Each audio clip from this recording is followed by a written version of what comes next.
Hello, and welcome to the Bitcoin Takeover podcast.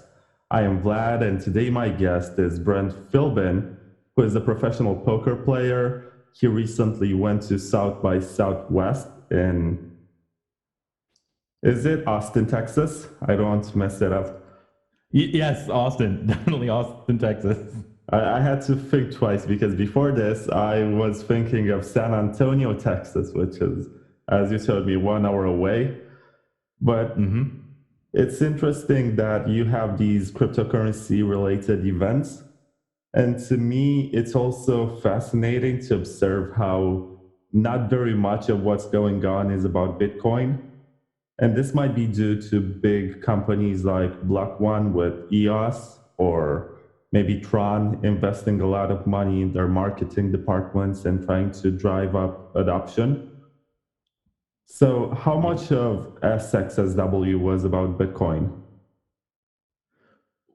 So not a whole lot of South by Southwest was about Bitcoin. Now I didn't attend every keynote and I didn't go to everything, but they invited us as we also have a podcast, the Crypto Basic Podcast, and we went down and we kept trying to check out the interesting panels. Like we go to a panel talking about the role of blockchain in taking care of poverty. And what we found was two of the four panelists were shilling their project. One of them actually had a lot of interesting things to say. His name was Vinay Gupta. He was part of the original development team on Ethereum, but I know this is a Bitcoin podcast, so I'm going to stay away from that. But nobody was a Bitcoin developer. Nobody was a Bitcoin shill or supporter or anything like that on that panel. The governance panel had nothing to do with Bitcoin. And the only real direct correlation to Bitcoin that I found there at this conference was there were posters on all of the like the columns and stuff that had the Bitcoin logo that said, if you listen to music, you get free Bitcoin, which I just assumed was a scam. I mean, I never looked into it. I did take a picture of it. I can't remember the name of the service, but anytime I see something like that, I'm like, yeah, I'm good. I don't know if I want to look into that, but it could have been a thing. I don't know. But definitely Bitcoin was underrepresented as far as its market cap, but also, I've been to a bunch of conferences. I've spoken at a couple, and again, the caliber of guests was not particularly high, and the panels were all about like, what's the next big thing in blockchain and stuff like that, rather than, I don't know, exploring it for the way it is. Yeah, I guess that's what happens when most of the people in attendance are potential investors, and sometimes they're also finance people coming from various firms, and they get there specifically to find out something that can bring them a lot of money, as opposed to having an audience which consists of enthusiasts and academics and people who are actually interested in the developments and the technology. And you have reminded me of a conference which I attended last year in London. And I'm not going to complain because I basically got there for free. I didn't have to worry about anything. I was paid to report on the specific conference, as my employer at the time was one of the organizers. But it was interesting to see how the opening act had one guy who went on stage and said, the next big thing in mining is Zcash. You should stop mining Bitcoin. It's not profitable. They're going to have a halving of rewards. So you should just stop mining Bitcoin and get into Zcash, because you see Zcash has these advantages. And look, I have these graphs which show that you're going to get greater rewards. And it just went on and on and on about why Zcash is the better coin to mine. And in my mind, I was looking at it thinking it's not even the best of the privacy coins. Yeah. Most of its users have no idea how to conceal their transactions. So they use it on exchanges, and they use it basically in the same way that you use Bitcoin. It's transparent. It can be seen on the public ledger. They don't pay extra to have their confidential transactions or shielded. I'm not sure what they call them in Zcash. Yeah, it's something similar to that. It's in a default not private state, which is always been weird to me with the privacy coins. Like you want it just being deciding, hey, I'm going to make this private already signals that there's a reason that you're making it private, right? So that in and of itself is non-private. Not that they've got privacy incorrect. I mean, zero knowledge proofs probably work. I don't know. And I've never really, I'm not a developer, but it seems like, people seem to say they do. I don't know, but yeah, Zcash is not part of my portfolio in any way. Well, to my knowledge, they don't even have some kind of coin join system like Bitcoin does. And it blows my mind that there's so much money in this industry. And you have coins that are worth billions of dollars, but you have such bad wallet implementations. And you also have very few knowledgeable developers. And I'm mostly speaking of altcoins, but also Bitcoin projects that never get the proper funding to actually grow. Yeah, so it's kind of people who invest in these don't really care about the technology and how it's going to evolve and grow over time. They're just in for a quick buck. It's all about short-term gains, and that's it. Some kind of speculation. Nothing excites me more than the technology behind everything, what it has the ability to change and why it could change it. Everything that I've done since I got into the space, podcast or otherwise, has always been about the technology. I couldn't even tell you what Bitcoin's price is today. I couldn't tell you the price of any of the coins in my portfolio. I couldn't even tell you what the price of my total portfolio is because I just don't check it very often. I am more interested in learning about the things that are going on around it. And I think it kind of sucks that Bitcoin is harder to develop on because they don't have any sort of a war chest that they can give to, they can just give away to people. And, they're still coming up with some amazing things. Like the Lightning Network, if you really think about it, is a really awesome innovation.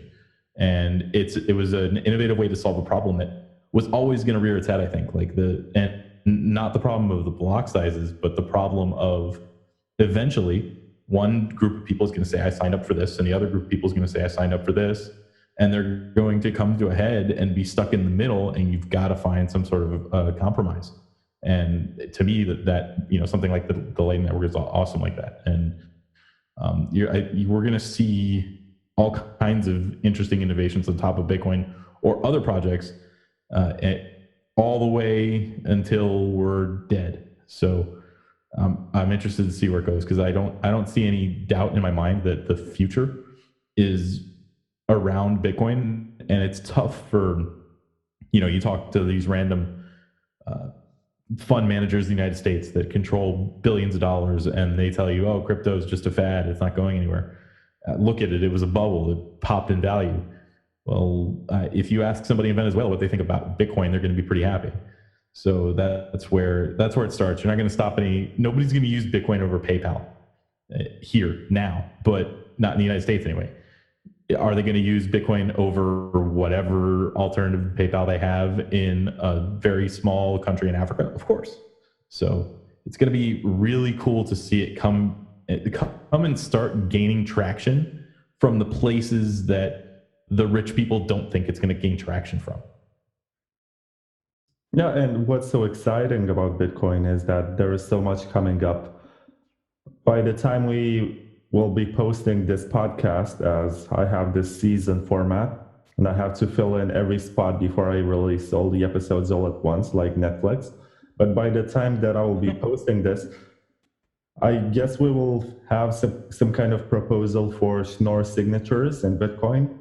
And we have waited for such a long time to have Schnorr signatures because they were patented and we had to wait for patents to expire. And basically, we are going to have the transaction outputs being merged together to get better confidentiality and privacy. And also, they're going to take up a smaller amount of data in the blocks. So it blows my mind when I think about it that instead of having bigger blocks, we're going to have smaller transactions. So the same 1 megabyte blocks or 2 megabytes with SegWit are not going to be filled as easily as they were before.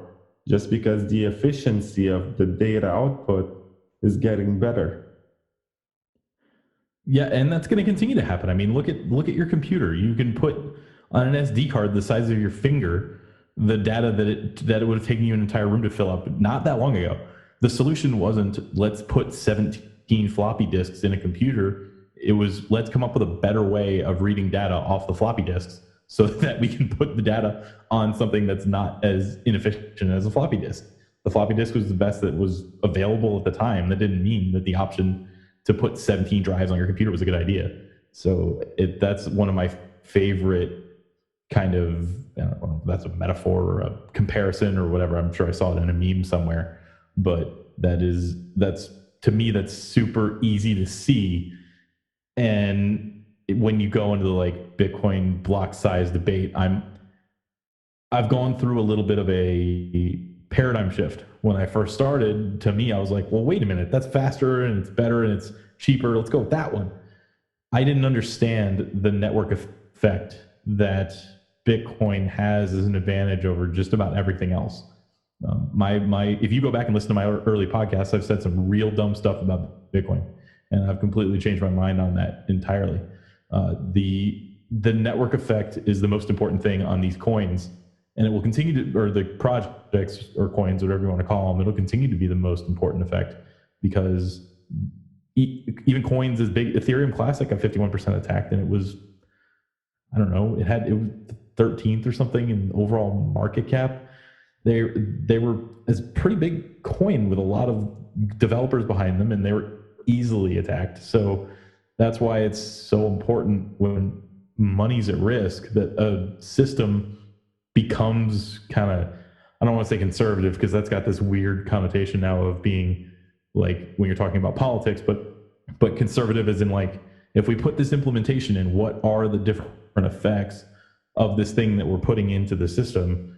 What are they going to do in 30 years? Because we're talking about a lot of money and a lot of value. And if we put something in that screws it up, well, we need to know, we need to test, we need to make sure we're doing the right thing. So I think 15 years from now, the idea that putting just bigger blocks on there was the answer is going to be kind of laughable, but maybe not. I could be wrong. I'm willing to be wrong and all that stuff. So I guess maybe none of us are technical, but I want to just acknowledge your contributions. And I forgot to say this in the introduction, but you are the host of the Crypto Basic podcast, which makes this a crossover episode that we can both upload for our shows.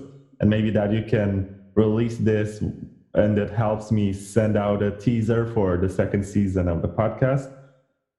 And it's great when we get together and we exchange experiences, because I guess the main point of us doing podcasts is to learn from other people. I don't think it's about having 1,000 or 100,000 listeners and becoming popular and whatever. It's just a personal project. It's a way of fulfilling some kind of curiosity that we have and an intrinsic pursuit of knowledge and maybe networking. Yeah, I like the networking aspect. I love meeting the interesting people that are involved in this space. I love what happens when you're at a conference. I love the camaraderie there, and I like when I'm wearing my my Crypto Basic T-shirt. That why we have podcast T-shirts. I don't know. It's not like it's a normal startup company where we're making any money. We've lost thousands of dollars on our podcast because we're too lazy to edit our own episodes and we pay an editor. But if I'm at, it just happened yesterday. I was getting a taco and I was checking out, and the guy looked at my shirt, and the Bitcoin logo is inside of like a microphone for our logo, and he's like, "Oh, you know about Bitcoin?" And he starts to talk to me, and we chat for a little bit about Bitcoin, and it was really cool. He takes a card. He's excited to see the podcast, and hey, maybe he's even listening to this right now, and he's remembering, "Oh my God, you got a taco for me. That's great." And that's the kind of interesting thing that I like to see, and I like to see it in that way and not the way of, hey, that's that guy that told me to buy that ICO and I lost all my money. Because nothing could be further from the truth when you talk about what we say on our podcast. We are very, very, very much like we say we like a project here, we say we like a project there, but like I said, we don't know anything about the prices, and we actively tell people you can't beat the markets. Stop trying to follow crypto YouTubers. If anybody actually knew how to properly beat the Bitcoin market, they would not be posting that advice on YouTube for free. So if we were here for the downloads, we would have quit a long time ago, and I'm sure you would have too, because the downloads fell with the market. Yeah, I guess it's good that we got into this kind of territory because I tend to be kind of agnostic when it comes to technical analysis. I see a lot of people drawing charts and trying to predict where it's going to get. But whenever it seems way too predictable, it turns out to be the other way around. So I don't believe in this kind of patterns and beliefs that when it goes that way, then it's going to form that kind of shape and it necessarily should go that way because I don't know, maybe that there are bots involved to some extent. And I'm sure there are a lot of people create bots to maximize their profits. But I don't think it's that easy. If it was that easy with analyzing, and sometimes I watch Tone Vays. I think he's the best in the game in terms of understanding what goes on, and he worked at Wall Street. So I actually agree. He must have learned something. I don't watch people like, I don't know. There's a YouTube channel which I sometimes watch just because they mention some of our news articles from Crypto Insider. And the name of the channel is Crypto Daily, or no, Altcoin Daily or something. And sometimes the guy looks at charts and tries to explain what's going on. And I tend to not believe in any of this. I personally don't believe if it was so easy to predict the market, then everyone would make a lot of money, which doesn't really happen. When you see stories about people becoming millionaires from trading Bitcoin, then you're going to see 1,000 other stories about people losing thousands of dollars trying to make some kind of gains and selling at the bottom after buying at the top. You see that in any industry.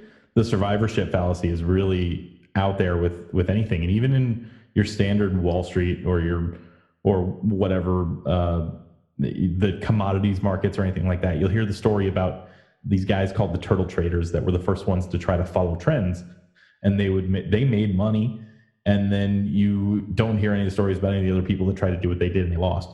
I haven't watched a lot of Tone Vays stuff, but when he was on Doug Polk's show, and I watched Doug Polk because I thought Doug Polk was the best poker player in the game when he was playing.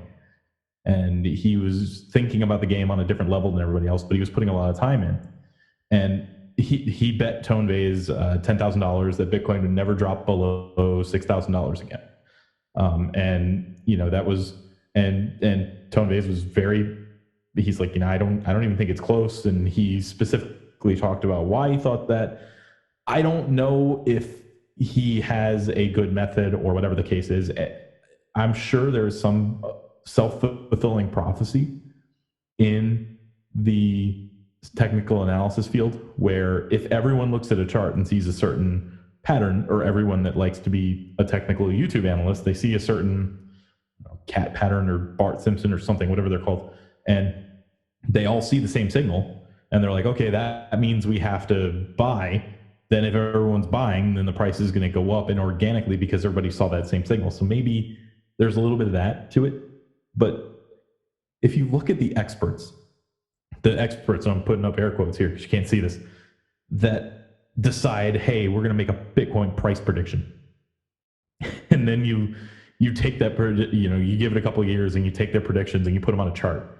Nobody's even close. They're spread out just as you would expect them to be spread out on a graph with standard deviations and everything. And like a couple of people get it right, and then now guess what? Everyone thinks they're the experts because they were the ones that got it right.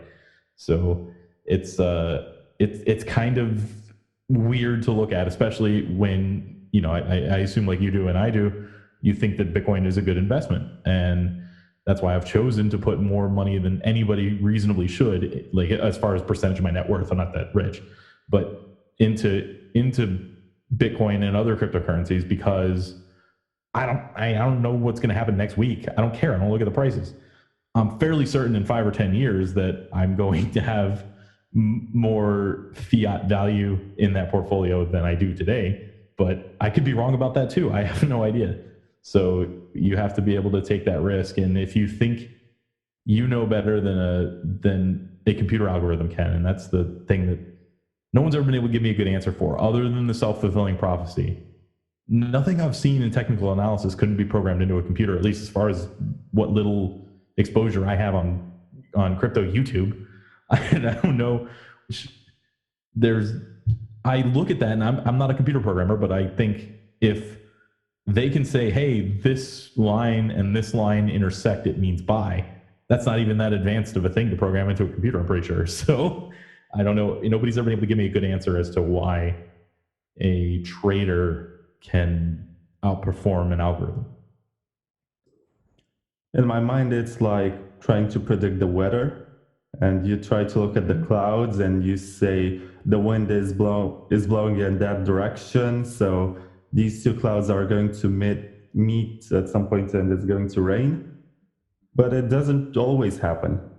There is always a chance to be wrong about it because the nature of it, and in this particular example, we are speaking of Mother Nature, is unpredictable, and there is no way to actually tell that something is going to happen.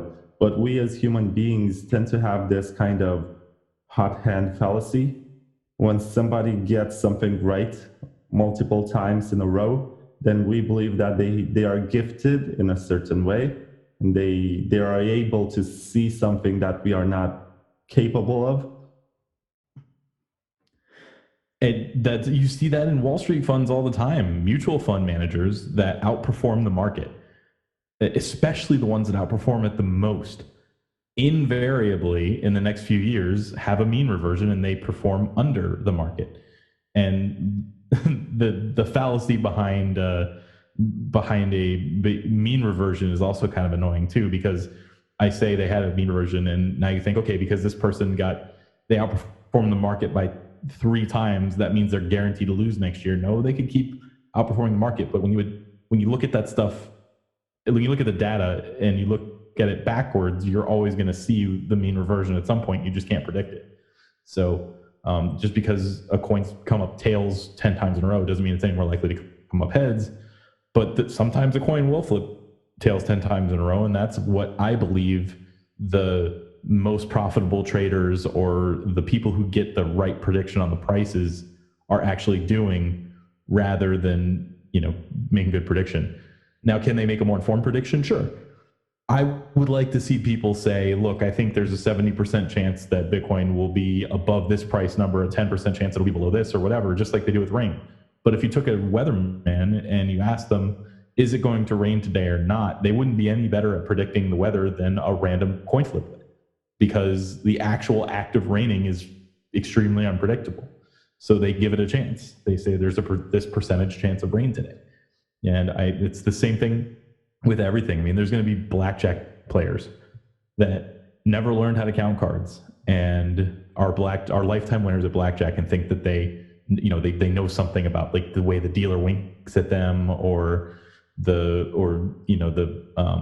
if they spin around in their chair 4 times, maybe they won't go busto on the next card that they pull out. And for whatever reason, it works because the random chance is aligned with their confirmation bias. But they are, in the long run, going to lose just as likely as the person who's never had a winning session in their entire life at blackjack. So I've been around gambling so much and I've seen so much of variance and stuff like that, that sometimes you can see that and assign the wrong thing to it. You can think that you are smarter than the average person or that you've beaten a game that's unbeatable.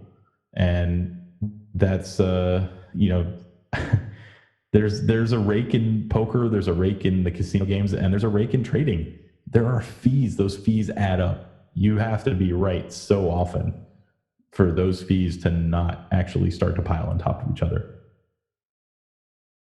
Yeah, that pretty much sums it up.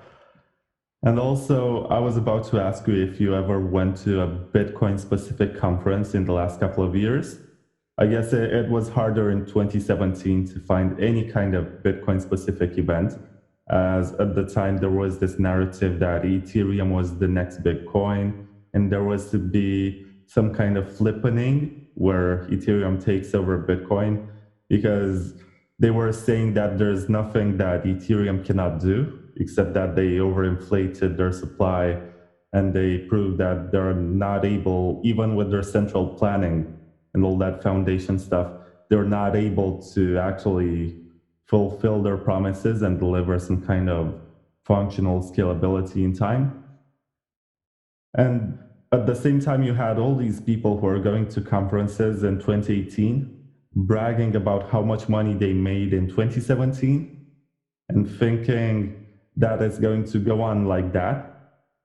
Then again, it's about that hot hand fallacy, but also giving indirect advice to people in attendance to invest and maybe put some money into that promising little project from this obscure little place, which happens to be a crypto haven like Malta or Singapore, where startups are just able to go there and fork maybe Bitcoin or any other coin, add a couple of features to say that they have fixed the scalability problem, and then shill it and brag about how capable and intelligent and able to promote the future of cryptocurrencies are. Well, I never went to a Bitcoin specific conference. I have been to really bad conferences and I've been to really good conferences. I don't share the, I guess, disdain for Ethereum. I think that there's going to very likely be a future where interoperability is important. There are going to be things that Bitcoin is not particularly good at, and there are going to be things that other projects are not particularly good at. But the end result is either Bitcoin will end up adopting and becoming better at those, or they're just not going to be used for everything. Do you need every little transaction at Starbucks to be on the blockchain and be immutable? Probably not. Do you want your supply to be actually having a hard cap and not being inflationary? I don't know, maybe, probably. And there's a lot of different questions that are going to be solved at some point as we go forward. So, but I don't think the answer is transactions per second. If the answer was transactions per second and that was all it was, then Nano or EOS or Tron would be king, because they targeted their entire development towards whatever big transactions per second number is, and they forgot a lot of what was important along the way. And in EOS's case, decentralization, they were just like, forget that. We don't need that anymore. We're just going to go with these guys over here can make the decisions, and but don't worry, our transactions per second are really high. It's cool. So the development really took a weird turn, and in the end, I don't think you need that many transactions per second unless you're trying to run a decentralized exchange or something like that, where you need to have nothing can scale to the point where a decentralized exchange would work right now. Even those coins that can do thousands of transactions per second, that's nowhere near enough transactions per second if everything is going to be on the blockchain and not on some sort of side chain. So everybody focused on kind of the wrong thing when they were trying to improve Bitcoin. And there were people who or improve upon Bitcoin, not improve Bitcoin itself. People who are improving Bitcoin are succeeding in a reasonable manner. Depending, you can make some semantic arguments about the Lightning Network and its centralization, but you also have to admit that the Lightning Network worked. It did exactly what it was supposed to do. It made the transactions that are being used on the Lightning Network significantly easier, and people passed around the Lightning Network torch on Twitter. The argument for it's not decentralized enough is interesting in and of itself. Decentralization seems like it's the answer. And this is from, I heard this from Vinay Gupta and I loved it when he was talking. Decentralization seems like it has to be the answer because all of our centralized systems are completely corrupt. So when we look at our centralized systems, we say, well, these are broken because they're centralized, so we need to decentralize them. Is it the answer though? Do you need everything decentralized? Because then, what are you going to do about the two, rednecks in Texas that decide to put a bunch of carcinogens in the air in their backyard? And what are you going to do to the city there? How are you going to handle that? So it's going to be an interesting road to the future where transparency in something like politics is super important, or transparency for corporations is super important. But at the same time, the individuals need to control their rights. And that's why the semi transparent nature of Bitcoin seems like such a good solution. I think there is also this kind of theory which says that every altcoin is trying to experiment with a new technology that was not accepted to be built on top of Bitcoin. So they're conducting this large scale public experiment, which allows people to invest in it, to test its potential and scalability and virtues as a technology, so that it eventually, if it succeeds, it can become a sidechain in Bitcoin. And I've heard that discussion with privacy features.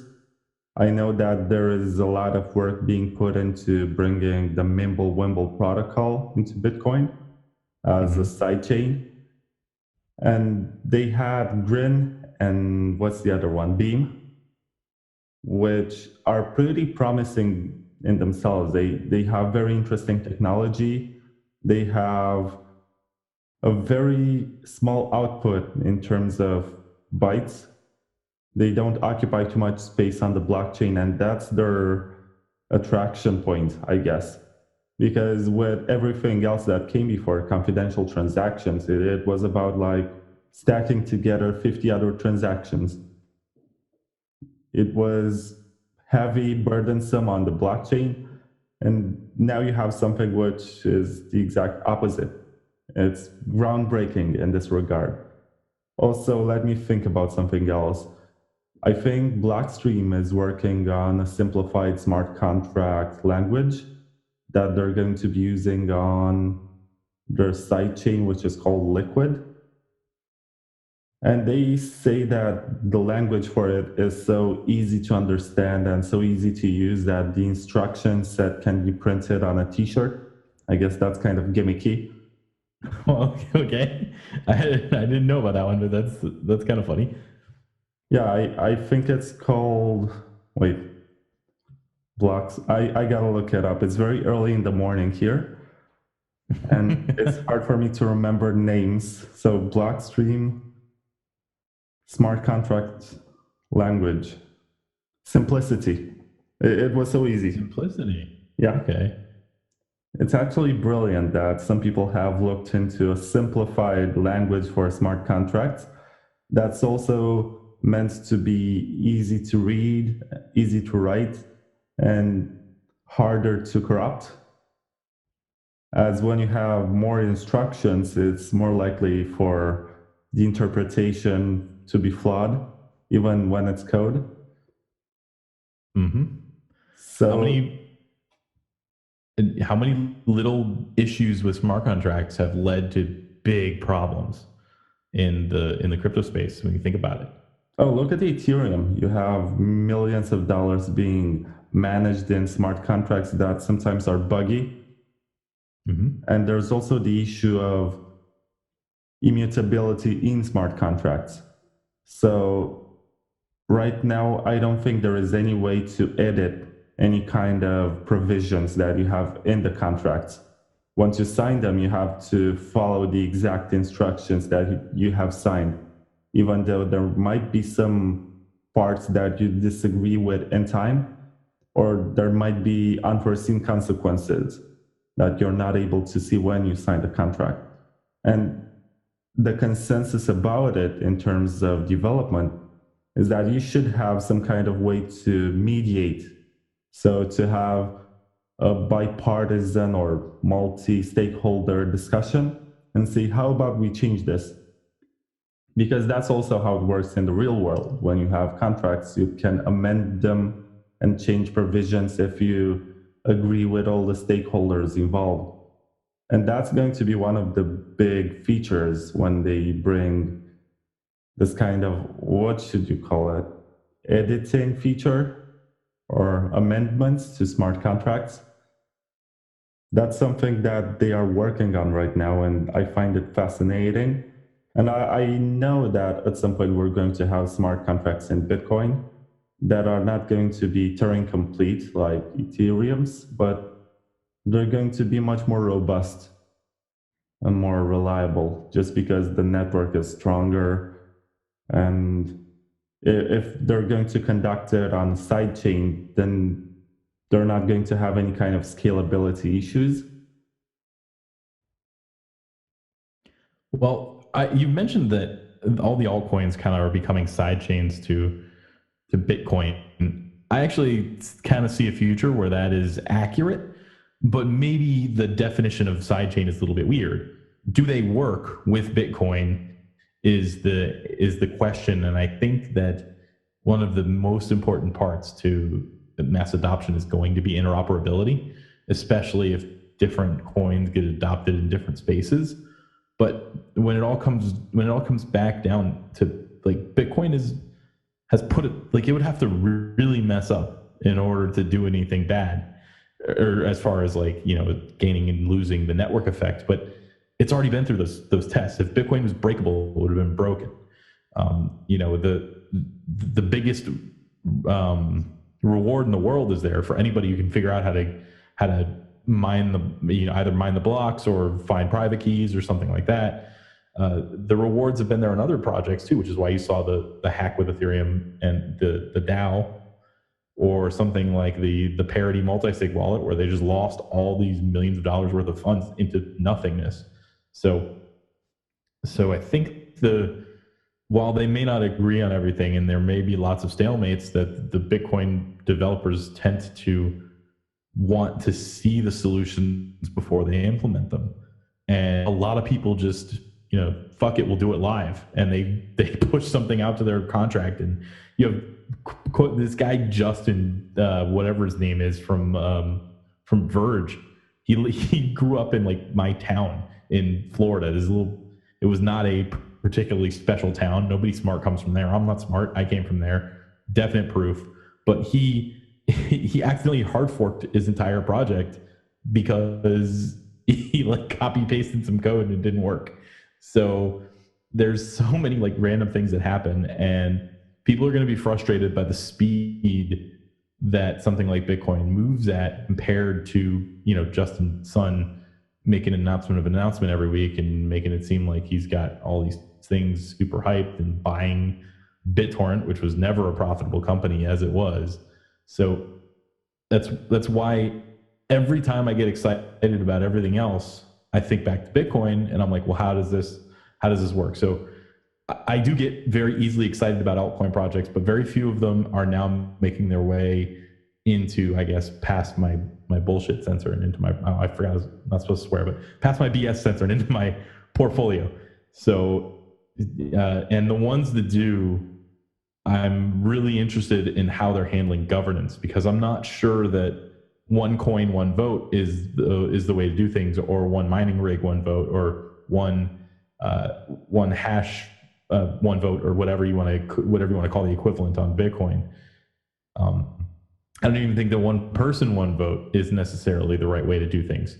There's some weird mesh of democracy that we haven't found yet. Bitcoin hasn't solved it. Ethereum hasn't solved it. EOS hasn't solved it. No country solved it, as far as I can tell. There's some system where the group can make good decisions as long as certain checks and balances are in place and a game theory is thought out properly. So right now, every system can be gamed. That's why people always yell at Bitcoin about being centralized, because there's the mining pools, right? Well, the mining pools game the system, as in, like, the risk is too high for somebody to mine on their own, so they found the way to mine in pools. And they continue to change their incentives to get people to go to their pools so they have more influence over the network. If you look at something like EOS, where they've got a group of 20 people that just get to say whatever, yeah, it's fine, we'll give him his money back, it's cool. they didn't solve it either. There's nothing different on EOS than there is in the Supreme Court. So the governance and or the effect that blockchain, distributed ledger technologies, or Bitcoin specifically are going to have on politicians or politics is going to be really, really, really interesting to watch go down. And whenever some group of politicians makes the mistake of, sure, yeah, we'll use Bitcoin or something similar for our campaign finance, they're going to be in for a rude awakening, because I think a lot of times when a politician is doing something scummy, they don't think it's scummy. So when we can actually track down what the source of their scumminess, it's going to be interesting. Oh yeah, I noticed that there is that candidate for US presidency. I think his name is Andrew Yang. Yes. And they found out about last week, and by the time this gets posted, it will be like last month or something. But they found out that he is a Bitcoiner, and he was tweeting about Bitcoin back in 2013, which is fascinating. It might be the first case when a candidate accepts Bitcoin as a donation, or it might be one of the many instances where you have politicians who forget about their roots once they go mainstream, and they try to appeal to the largest number and be a person of the masses. I also think, what's his name, Beto O'Rourke or something? Yeah, the Texas guy. Yep. Yeah, also him. He used to be part of that hacker group in the 90s. So he might know about Bitcoin. He might be involved in it. It's interesting when the generations change and you have this wave of young people, not necessarily young in the sense that they might be 20 or something, but they're still young, and they come with fresh views and an openness to something new like Bitcoin. And it's going to be interesting to me to see how governments react when the technology matures and the adoption grows. As I don't think in the West there is an intrinsic incentive to seek sound money. I tend to tell this joke that nobody really wakes up in the morning one day and says, you know what I need in my life? It's sound money, because I don't like the dollars in my pocket. I don't like the way they allow me to buy pretty much anything in the world, and people will happily take my dollars because they know that it's the leading currency. But in countries like you mentioned, Venezuela, and also Palestine, which is not even recognized with full rights by the international community, and you also have oppressed countries of the world, or ones that are under trade embargoes or are part of political schemes that may be terrible for their sustainability. And I'm thinking of North Korea right now. I don't think we should be defending their regime, but at the same time, when they get into Bitcoin, they make a statement to the international community. It's a way of saying, we are avoiding your financial system.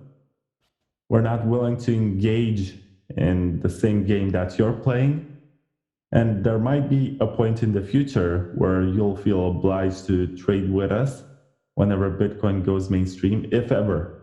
Because I also have this conspiracy theory that US government is trying to actively discourage use of Bitcoin because it's very much against their interest in terms of foreign policy.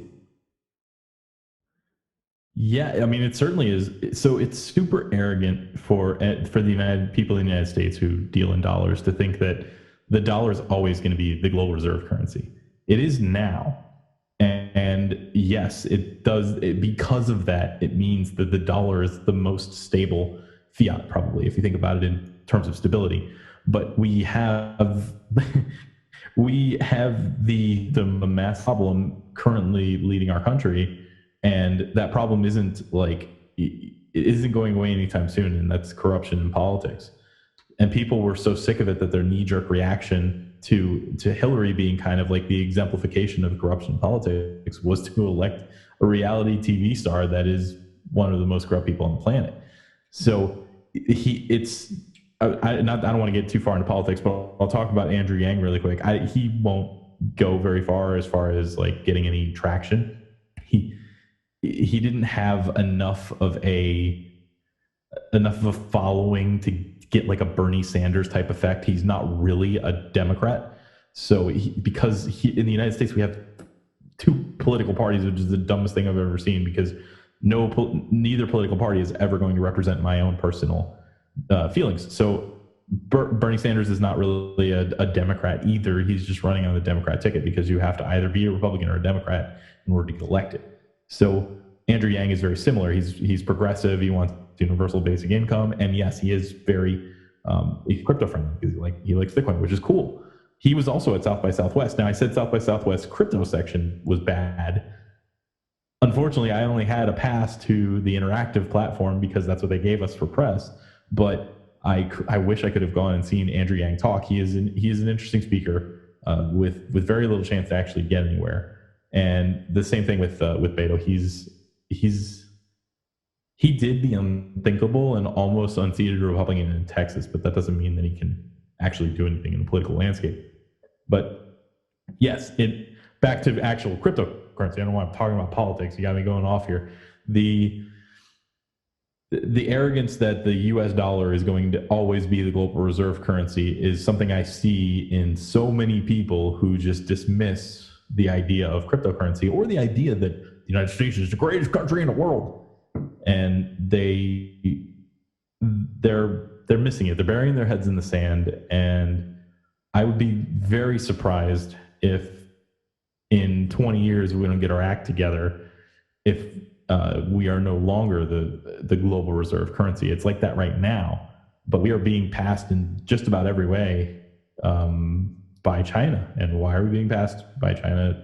Because authoritarian centralized regimes, as long as they're not killing people, kind of work in a much more efficient way than a democratic republic that has the sown seeds of hate that can't come to any conclusion or situation. So much like Bitcoin Cash had to fork off of Bitcoin because everything had come to a head, and it was, we need to do this or we need to do this. I signed up for this. Time to break. There's some break with our politics, and I wish Andrew Yang was the one to do it. As far as my political leanings, I'm just going to vote for whoever is not Donald Trump, which kind of sucks, but that's the situation we're in. And I would love to see politicians be required to put their transactions with all of their donors on the Bitcoin blockchain. That would be the happiest moment of my life. Do we need to have every coffee purchased on the blockchain? No, but would I like to know that our president bought a picture of himself with charity money? Yeah, that'd be cool. I would like to be able to see that real time and make fun of it on Twitter or whatever the case. So. Yeah, but going back to the idea of a world reserve currency, I think US dollar was brilliant in its way of imposing and trying to come out as, what should I present it? I'm not very good with words so early in the morning, but I know that there were moments when European allies were basically handing their gold reserves for dollars, and they were being told at the time that there is always the possibility to get back their gold if they return the dollars. And then they abolished the gold standard, and that was the end of it. Yeah. And I think the United States of America right now is sitting on the largest reserves of gold in the world. And also in relation to China, you have a larger military, you have many more satellites being deployed and functioning in the space. So you basically own the planet. Nobody wants to go to war with you.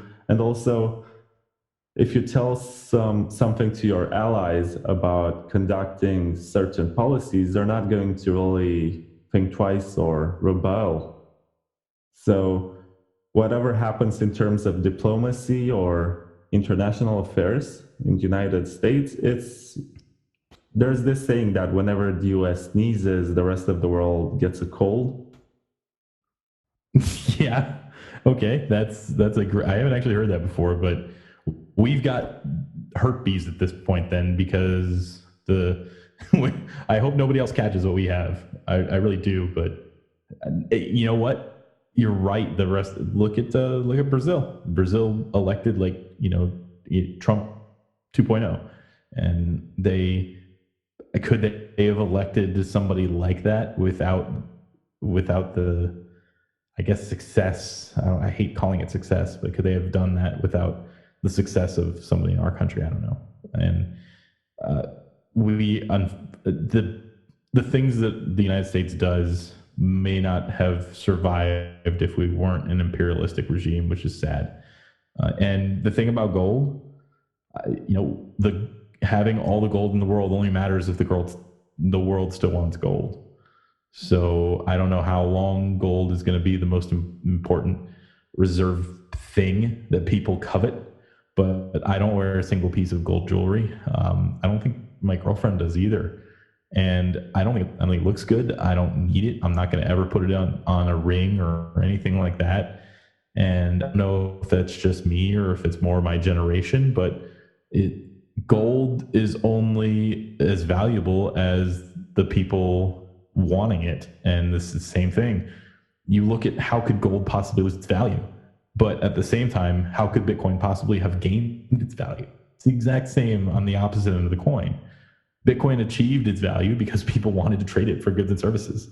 That's as simple as it gets. And there's an entire network backing it of people that have a vested interest and are spending money and creating it and mining it, or at least finding the blocks for it. The same thing happened for gold at one point, but is it always going to be that way? I mean, I don't think so. Abolishing the gold standard was kind of a necessary move, and there's a reason the rest of the world kind of joined in on that. But gold is also extremely volatile. It's not that much less volatile than cryptocurrencies are, or Bitcoin specifically, because it's deflationary. And that's one of the interesting things about Bitcoin is it's deflationary. So I'm wondering if its value will ever settle, but at the same time, it can just be divided further down. So maybe that has an effect of creating more, creating more money. Not really. I don't know. It's tough. Quantitative easing was an interesting thing to watch happen. I didn't know much about politics then, and I only know about them now because I need to argue with my friends that that might think that Bitcoin's a scam or something like that. So that's how I learned. That's my favorite one. Bitcoin's a scam. That's the number one argument against it, right? Like somebody comes to you and they say, "Oh, Bitcoin's a scam. It's a pyramid scheme," and you have to take 45 minutes to 4 hours to explain to somebody why that's not even humanly possible. Like the way this works, there isn't a scam. Now people can use it to scam you, but the protocol, the code itself being a scam is kind of hilarious if you understand how it works. I think I disagree with you in relation to gold and its value. I think in the history of humankind, there is no greater asset or kind of money that we had because it's expensive to extract from the ground.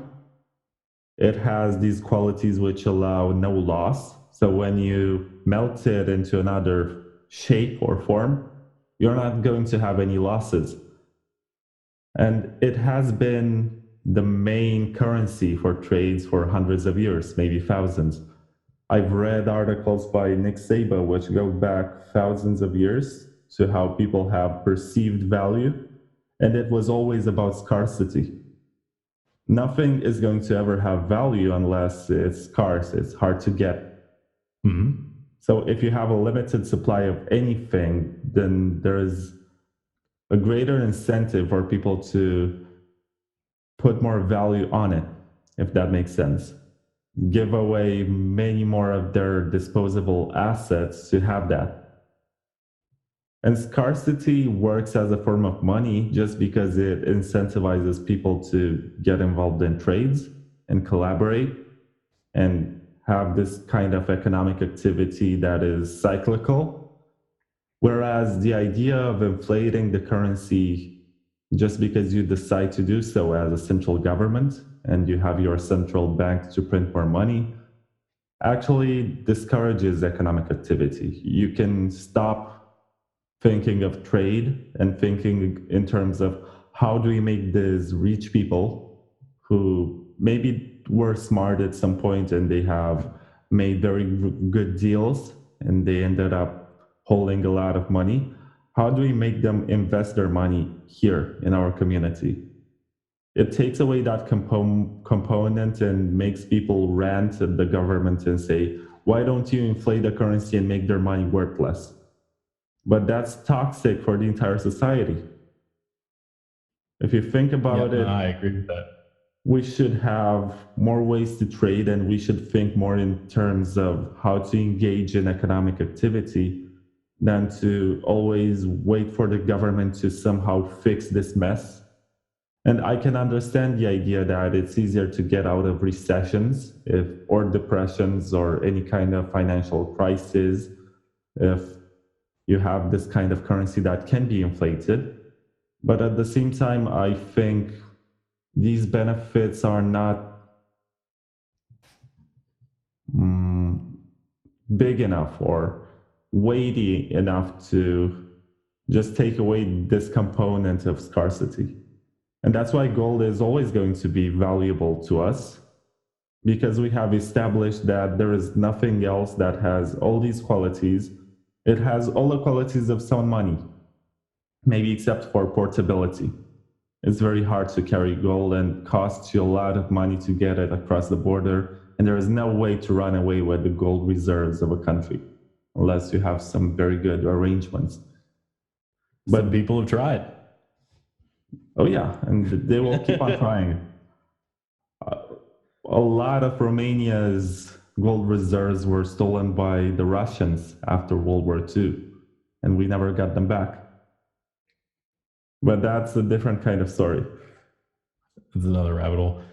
I will. Russia right now in the middle of financial sanctions, and the rest of the world is trying to make them feel oppressed and make them lose a lot of money from their GDP and basically starve the population like they do in Venezuela right now, hoping that the regime will crumble.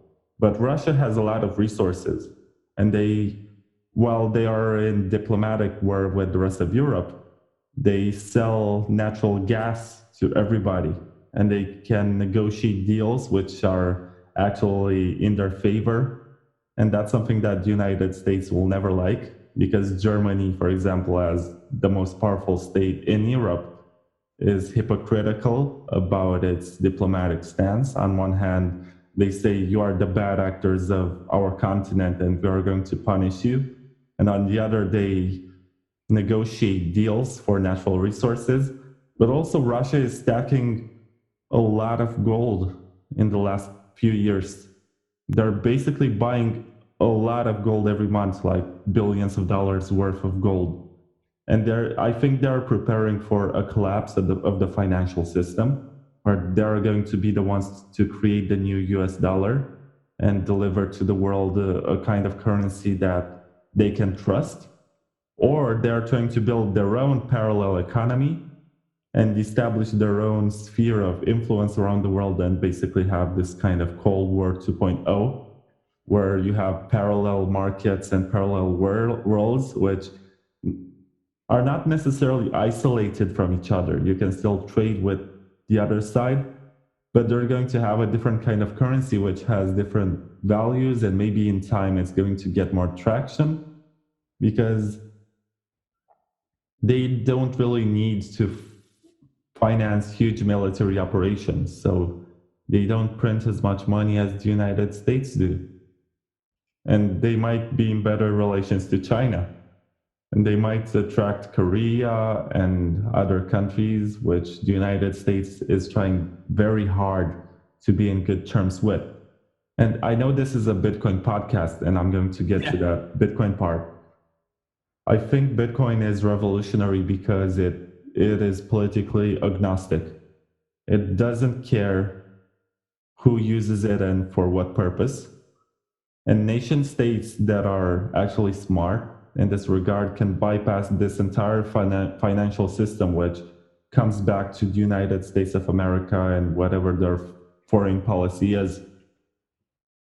They can basically avoid all the sanctions and all the bureaucracy and all the proper processes involved and establish the kind of trade which is very much akin to having gold and storing it, except for the fact that you can send any amount worth of Bitcoin to the other side of the world for about, I'm not sure what the transaction fee is right now, but it's about 10 cents during this market. Yeah. There was a period where it was cheaper to send gold than it was to send a Bitcoin, but those days are gone. Well, it depends on the amount, because gold becomes more expensive to send if you get a larger supply of it. So if you have like 1,000 bars of gold, yeah, that's true, then you're going to pay a lot of people, and you have to pay insurance. You have to make sure that the people handling it are trustworthy. And I'm not even sure who has 1,000 bars of gold. Well, as we just established, Putin has at least that. So I just remembered making that comparison. Then it was obviously it was a small period of time where that was true. Where it was like $50 worth of value to send a Bitcoin transaction, at least to send one that had any chance of going through. And at the time, that was one of the things that I would say is like, I'm like, oh, Bitcoin sucks because of this. And it did for like a month there. It was just not very feasible as a currency. It was only feasible to store value. I want to clarify first my position on the gold. I say gold could lose its value. Not that I think it is. I have a friend who is very high in the gold financial industry, does a lot of commodities trading, and he has an entire firm built around just kind of acquiring gold, right? And I told him that we had a lot in common. I'm like, you and I are probably making our investments for the same reasons. And he thought I was insane until I broke it down to him, just like you did there, where I was like, here's the reasons behind why you're investing in gold. And I didn't break it down as eloquently as you did, but it was close. And then I said, and here's the reasons why I think that Bitcoin is or cryptocurrency is a solid investment. And neither one is a solid investment in a utopian world where we're all getting along and all of our economies are working correctly. That's the overarching thing that definitely scares me when I go to think about it. Like everything you just said there, Russia's positioning itself, North Korea is positioning itself, China's positioning itself. The United States has a president that is positioning himself on the toilet so he can be on Twitter. Like I'm hoping that there are other people behind the scenes making political machinations, but honestly, I don't see myself living in the United States for very much longer. I have the ability to go get Irish citizenship. I probably will, so that I'll be a European Union citizen, and I will be able to just kind of be outside looking in and seeing that dumpster fire go down. But it's super scary when you start to think about all the different possibilities and all the different futures that can play out. And universally, you will find people that say we're headed for disaster. Now, there are people that are saying those people who are saying we're headed for disaster are wrong, but there aren't a lot of people out there that I've come across that are saying we're headed for this golden age of prosperity with our global economy. Like it's always kind of this doom and gloom scenario. Like when's it coming crashing down? We're doing all these things that are kind of signaling towards it crashing down, right? We're making regulations a little bit looser. We're allowing corrupt practices to happen over the course of globalization. So Bitcoin is important because you need to have an option. You need to be able to put this in your own hands. You need to be able to see Nicolas Maduro and say, yo, this guy is crazy and he's going to completely sink this country. I need to find a way to protect myself, and I'm not allowed to buy the US dollar because there's a sanction. I've been to Havana, Cuba a couple times, and I can only imagine if the citizens of Cuba had access to any cryptocurrency in the 60s when the United States was just crushing them for whatever reason, um, we would have been in a much different scenario because the wealthy people could have continued to stay wealthy and be outside of the social state. But that would have been an interesting experiment. The fact that we can see some people being saved by the ability to buy cryptocurrency in Venezuela, and it doesn't matter if they ban crypto, if they ban Bitcoin in Venezuela. Venezuela, I use a B there for some reason. Venezuela, it doesn't matter because somebody's mining it in China, somebody's mining it in the United States. Their network lives on. If the rest of the world says you're not allowed to accept the Venezuelan currency, then it's not like somebody can be in their basement and mine for you and make it so that you can create your transactions. So Bitcoin is the necessary alternative, and it may not ever be mainstream. I think it will, but right now it doesn't have that chance because every time I send a Bitcoin transaction, I'm scared out of my mind. I'm going to do something wrong and lose all my money. And I know what I'm doing. So the people who don't know what they're doing are going to be completely intimidated. So it's not anytime soon, but at some point, one of these countries, like God forbid North Korea, that made a good investment in Bitcoin may position themselves as more of a world power. And it's another example of talking about North Korea, Kim Jong-un making a rational decision, even though he appears completely irrational to the outside world. So there's this weird dichotomy there where they're either a cult and he's the cult leader and he's about to do something crazy, or he's thinking completely irrationally and he's not going to do anything crazy. And I don't know which one it is. And I don't think anybody knows which one it is, but he did bring Dennis Rodman there, so who knows? But Russia is also, you mentioned Russia. I know that they are reasonably crypto friendly. I also remember there being some funny fake news coming out in the crypto sphere where they said Russia is going to subvert US sanctions with cryptocurrency. And really all it was like this bot on Twitter that posted it 3 or 4 times. And then the news outlets took it and ran with it. And we talked about that on our show. We have this segment called Bullish or Bullshit where we will talk about the title of a piece. We'll be like, okay, we got this one from Cointelegraph, and here's what they say. Here's the title. Is this what really happened, or is it a bullshit title and something else happened? And most of the time, the titles are sensational and they're wrong, and the world could use that too. But in crypto, it seems like it's even more because so many people have so much skin in the game, all these random little altcoins, and one little piece of news can drive their price up, and we won't be seeing that much longer as more and more people adopt. But it's definitely a bad taste in the space in the meantime. But it doesn't happen to Bitcoin. You're not getting any exchange listing articles about Bitcoin like, oh, Bitcoin just got listed on Coinbase Pro. Here comes the pump. So Bitcoin has matured past that point. Yeah, I think there are many points which I want to address. And I will start with the idea that I think you're giving too much credit to the presidency of the United States, as even though the person sitting in the White House is the de facto leader of the diplomacy and the commander-in-chief, you have this mechanism of checks and balances, and you have secret services and all sorts of mechanisms which actually pursue a national interest that is greater than anything that is elected for a fixed amount of time.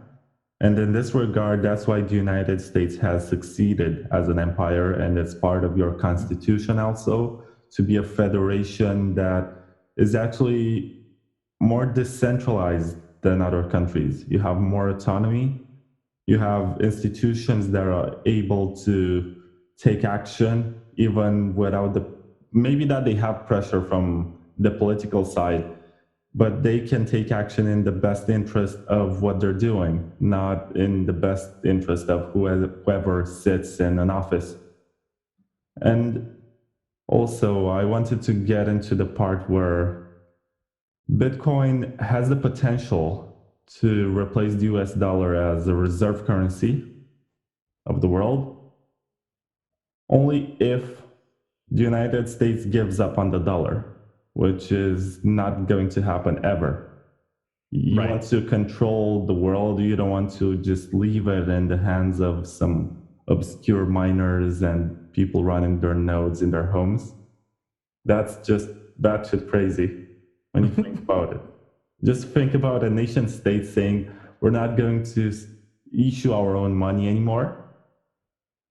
So how about you pick up this project, which was started by this guy of whom we know nothing, which has these qualities, and we have reviewed the code. It's okay. It's all fine. Just figure out how you should go on and build an economy with that.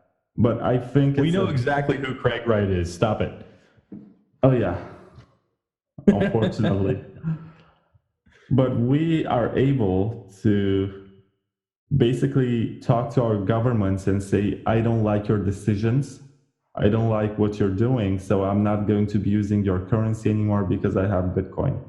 So unless you switch your decision-making process and work in my favor, then you're not going to earn a proper wage. You're not going to be able to collect proper taxes from me.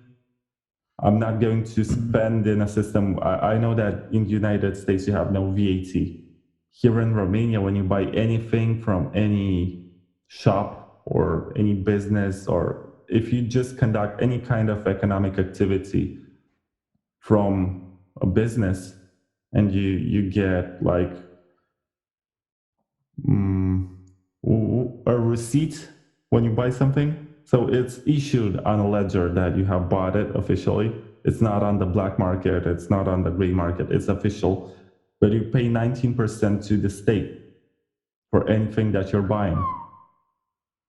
So they get all that money just because we are consumers, and they can build economies all around this idea that if we get bigger wages, then we're going to spend more money, so they're going to collect more money, which is irrational. And it's crazy when you think about it, that if people stop buying whatever crazy stuff they don't need, then the whole economy is going to collapse and they're not going to be able to collect taxes properly. But anyway, if you're able to use Bitcoin as a way of protesting against your government and saying, unless you're going to be legitimate and act in my best interest, I'm not going to use your money. That's a very powerful tool that we have right here. And it's important to preserve its decentralization, at least in technical terms. So you have the kind of mining pools that are not able to take the 51% majority and potentially attack the network. You distribute these mining operations all throughout the world, so no single jurisdiction can take down the operations. And also make sure that people run their own nodes, because I've heard a very brilliant analogy from a guy on Twitter, and his name is Melik or something. He's from Armenia, and he's a developer of some sorts, or a computer scientist, also an artist in the Bitcoin space. And he said that miners create the future, and they're like the researchers of a nation, and nodes basically agree on the past. So you have the historians who agree on the correct version of the future by reviewing all the data. And then you have researchers who continuously write history, and they pass it to the nodes to validate it, to acknowledge that it's all right. So if we are able to maintain this system of consensus and maintain Bitcoin as decentralized as possible, then we are going to give these governments a hard time. We're going to be like the cowboys of whatever era that we're living in, like digital era cowboys or something, outlaws. You're going to be like Billy the Kid, who didn't use the US dollar but switched to Bitcoin and convinced 1,000 other people to take Bitcoin as opposed to accepting dollars for whatever they were selling. And that's going to build a huge market of people just being ecstatic about the idea that nobody can take away their money. Nobody can overinflate it. It's going to get more valuable over time as there's this effect of scarcity, which if it meets a high demand, then you're going to hold an asset which is very precious. So in one sense, I can see how this is scary. The idea that you're holding onto an asset that is limited in its supply. You have no idea what's going to take place in 2140 when the last Bitcoin gets mined. So you're going to have like the world gold reserve, but digitally. Except that with gold, you can still find some kind of resources lying in an obscure country that was not part of the market up to this point. But with Bitcoin, that's it. And you have no idea. People gathering and stacking sats, like they're calling it right now, trying to get the highest amount of Bitcoins possible. And I know of a Romanian guy who owns about 600,000 Bitcoins. And that's crazy. Wow. These people are going to be like the new Rockefellers or something. Yeah. You know what? I wonder if there was a point when we were starting to really use fossil fuels and that kind of thing, where the kind of visionary people who had the knowledge were like, no, we need to get the most amount of oil that we possibly can because this is the future. And everybody else laughed at them. They're like, what are you talking about? You burn candles with it. Like, you don't need to do it. What are you talking about? And then they ended up being the Rockefellers. That's kind of crazy. The dollar is the last thing that Bitcoin is going to replace. Currently, it's not really replacing anything. I never think about it as a replacement, but I think about it as an alternative, which is exactly what you're saying. Like, if there's less confidence in the government and it's easy and people are willing to do so, to move to Bitcoin and say, okay, well, my government's not doing what I want, so I'm going to move to Bitcoin. It would be nice if we could do that with our votes. It would be nice if the president could do something stupid and we could take the vote away from them in a liquid democracy where now all of a sudden our vote is pointed at Bernie Sanders because of this, and now he comes into office, but it's not practical. And our Constitution is cool, it is decentralized, and it's nice. But you mentioned that I gave the president too much credit. I definitely do. I tend to think about what he's doing to the perception of the United States rather than the actual physical policies that he's able to put into place. I feel like the perception that we were able to get to where we are now is worse for our economy, just like the perception of Ethereum being the next Bitcoin was important for their economy is there because, but I have no degree or any real reason to think that. I can't wait to see what happens when there is kind of an easy way for people to get Bitcoin that doesn't require the technical knowledge, and it'll get there. It's not there now, but when I was in one of these panels at South by Southwest, one of the guys on the panel clearly didn't know his audience, and he said he was shilling whatever project he was shilling, right? And he asked the audience, "How many of you have ever heard of TCP/IP?"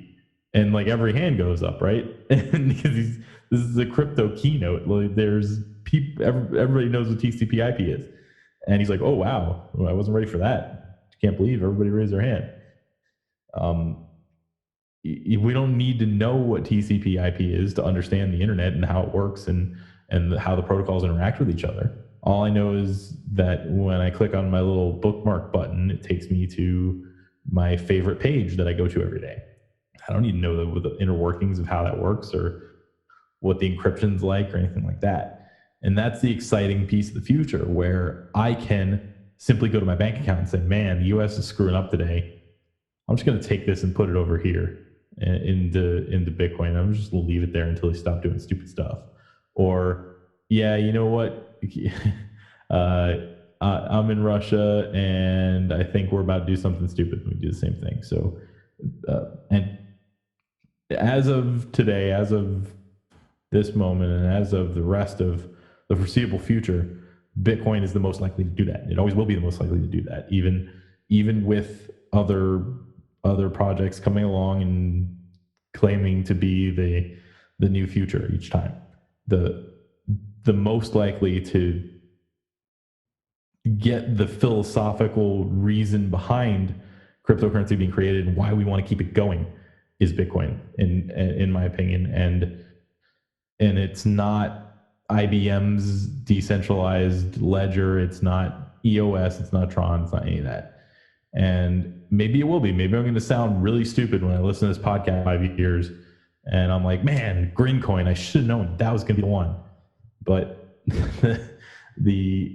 because just as much as I sound stupid 2 years ago when I was talking about, the fact that Bitcoin needed to get its act together and all this stuff, we're all going to mature, but I'm hoping the world matures towards something like Bitcoin, if not Bitcoin, but Bitcoin is decentralized and has the ability to create, or at least lay the groundwork for a one world government in 300 years or 400 years. When they look back at the history books, they're going to see, or the history files, I guess, books, when they see the beginnings of the one world economy and the one world unification, and hopefully we're kind of going to get along and get past tribalism at some point, and then we're all using the same currency, and that'll be, even if it's not Bitcoin laid the groundwork for it, and that's the key part, in my opinion.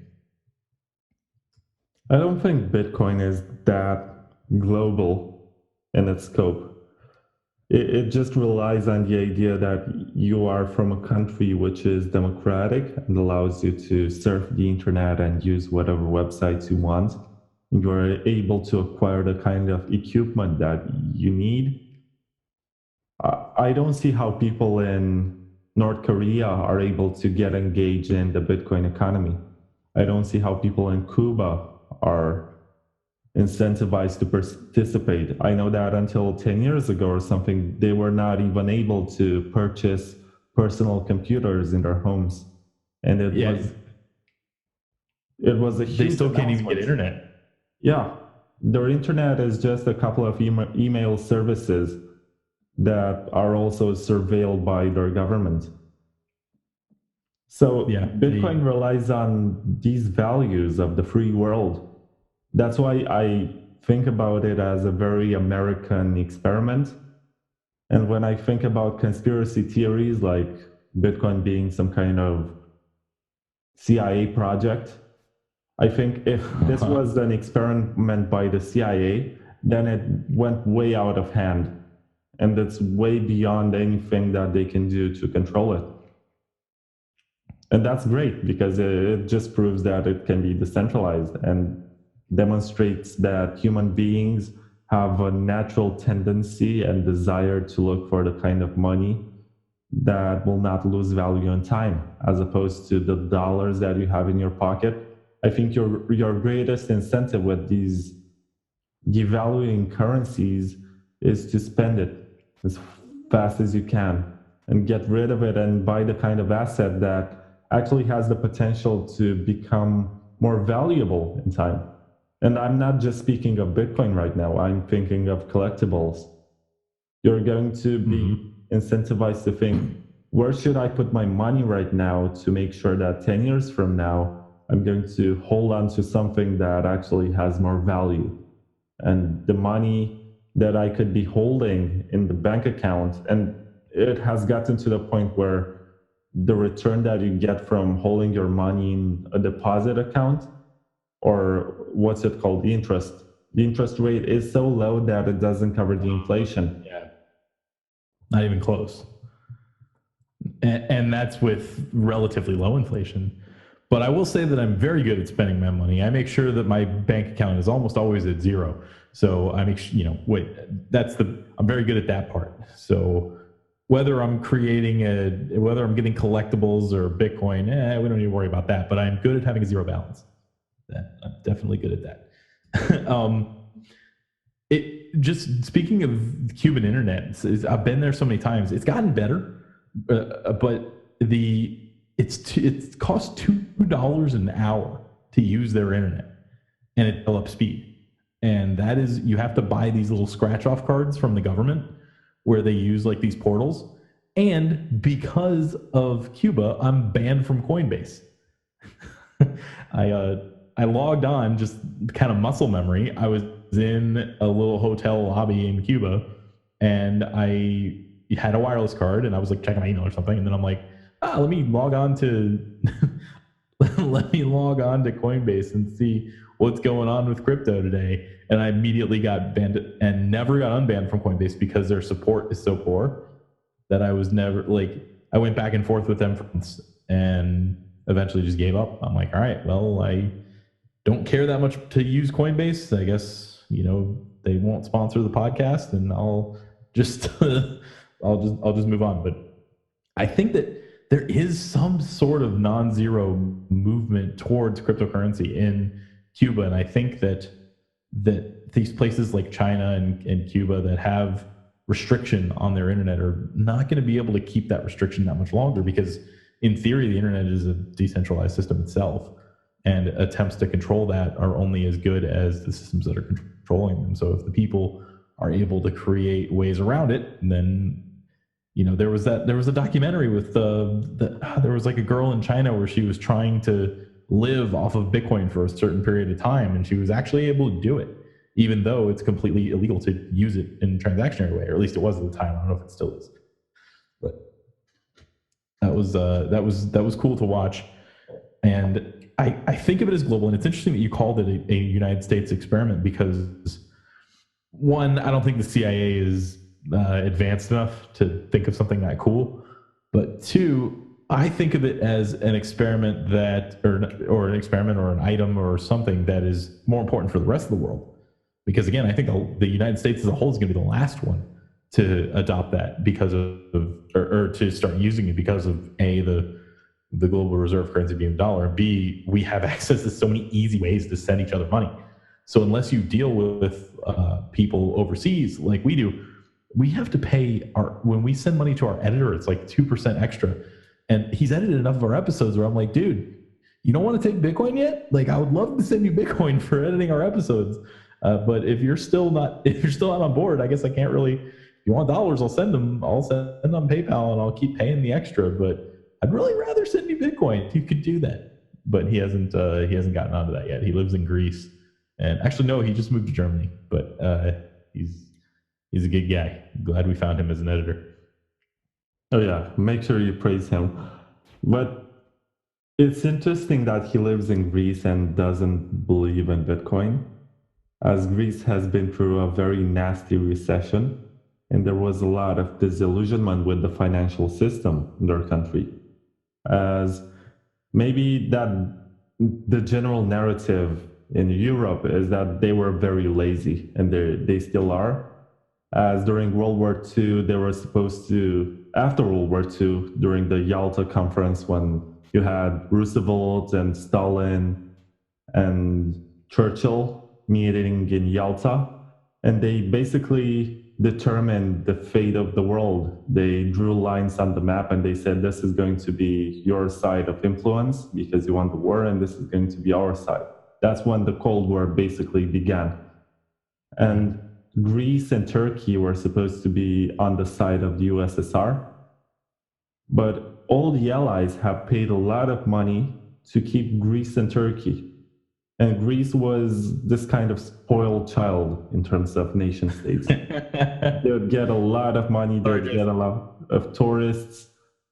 It's a gorgeous country. It's really nice. And if you have seen the movie Zorba the Greek, I think that kind of encapsulates the spirit of Greece. They are very relaxed and laid back and don't think too much about their finances.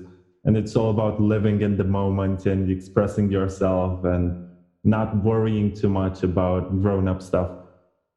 But at the same time, they had a very nasty recession less than 10 years ago, or maybe it was 10. I remember I was still in school, and they had to bail out their banks And I remember there was a time when they wouldn't allow their citizens to withdraw cash from the ATMs within a certain limit.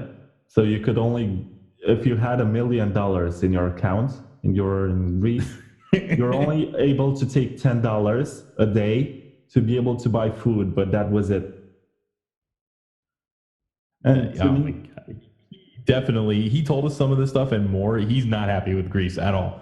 He's definitely getting out of there as fast as possible. He recognizes like how he just hasn't fully onboarded with Bitcoin. But yeah, Greece is a case study in an economy that took a dump and didn't completely collapse, but at the same time, like you said, they're considered like the lazy piece of the European Union because they were bailed out by not themselves. They weren't bailed out by their own quantitative easing or any of that stuff. Like the European Union was like, all right, here you go. So but it was also an interesting thing to see the European Union come together and make that choice and say, look, we're gonna help you guys. So that's another one of those steps toward the one world, I guess, economy that I watch all kinds of science fiction, but Star Trek, The Next Generation is the piece of the future that I would really like to have happen where they're in post scarcity. They've eliminated any of the tribalism and they're just humans and they don't have to worry about money.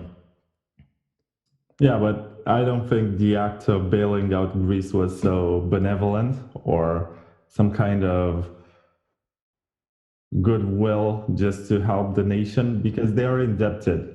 And when you indebt a country, you're basically controlling the politics in it. And you're going to put their politicians and make them accountable. You can call them anytime and tell them what to do just because they're in debt. And if they want to maintain a relative prosperity, then they're forced to cooperate. I guess that's what the World Bank is trying to do. When you want to get ahead of the curve or keep up with the developing nations, when you are a country which has very little resources and has no idea how to get into trade, then you're going to get a loan from the World Bank. And interestingly, you're not going to get big businesses coming into your country unless you have a loan from the big bank, because that's a guarantee that you're obedient and you're going to have a stable kind of political regime that is predictable and allows these foreign businesses like Starbucks, McDonald's, and whatever, they won't come into your country unless you have a certain extent of democracy. And democracy is best maintained by international debts to the World Bank or to other countries that are allied to the United States.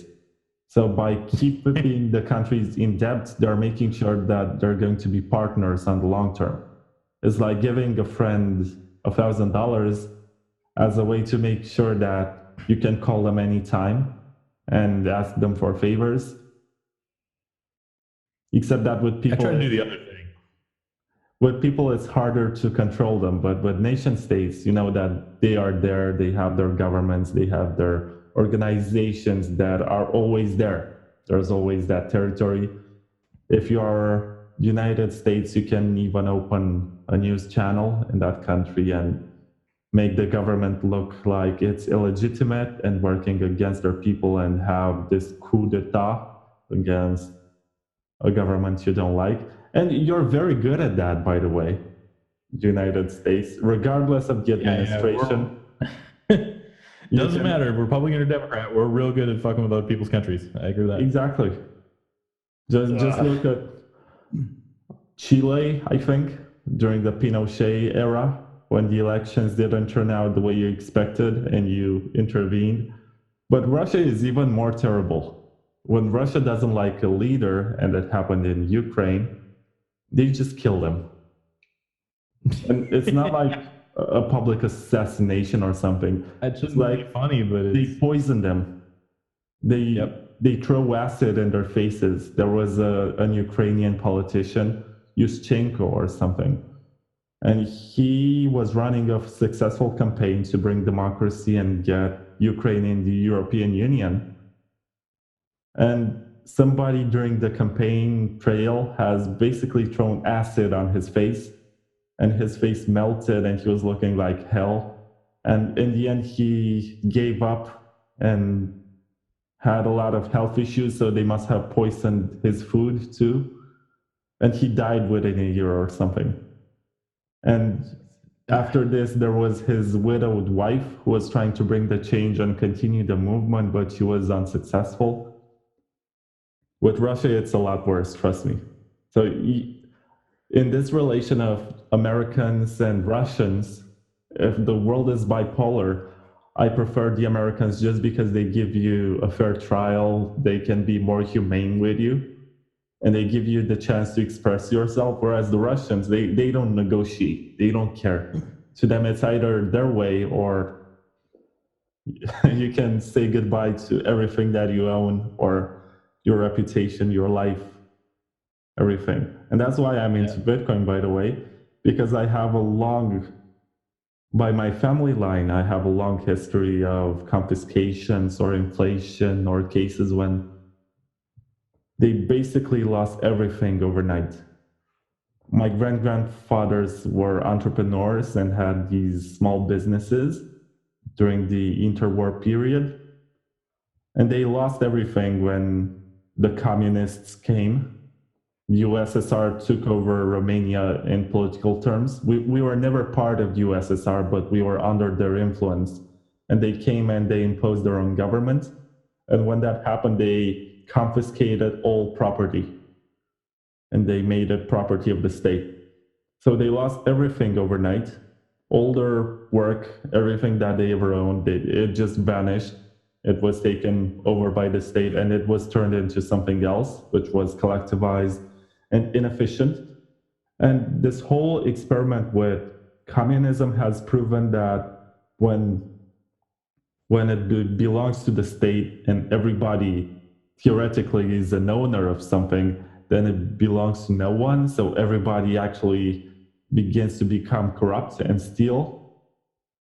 And when you have, in the 80s, Romania has had portions of food that we were allowed to eat. I wasn't born at the time, but you had like a card. And according to that card, you're allowed to get this amount of bread, this amount of sugar, this amount of whatever. Every type of food was portioned. And no matter how fat or how slim you were getting the same amount of food. And people were incentivized to get into illegal trading. And the baker was stealing some of his work, some bread from the bakery and trading with the milkman and trying to survive, basically. Trading milk for meat and doing all these black market exchanges. And after that, when the regime fell and my parents had their wedding a year before, they raised a lot of money and they were expecting to buy a car. And with the money that they would have been able to buy a car in the day of their wedding, they were only able to buy a couch a year later because of hyperinflation. So when you think about it, they had these savings and they wanted to, actually it wasn't so easy to buy a car. You had to sign up to a list and then wait for a few months and then get a confirmation. And then they had to check to see if you're clean and had a clean slate and you could be trusted with a car. And after that, you're able to spend your money to buy one. But if you wanted to have that kind of money, you had to work about 20 years or something. And even if you had your car, you were only able to drive it on certain days. So you had the license plates, and if the number was even, then you were able to drive it on Mondays, Wednesdays, and Fridays. If the number was uneven, then you're able to drive it on Tuesdays and Thursdays and Saturdays. It was a way to rationalize, that's what they were calling it, to rationalize consumption and reduce all the costs.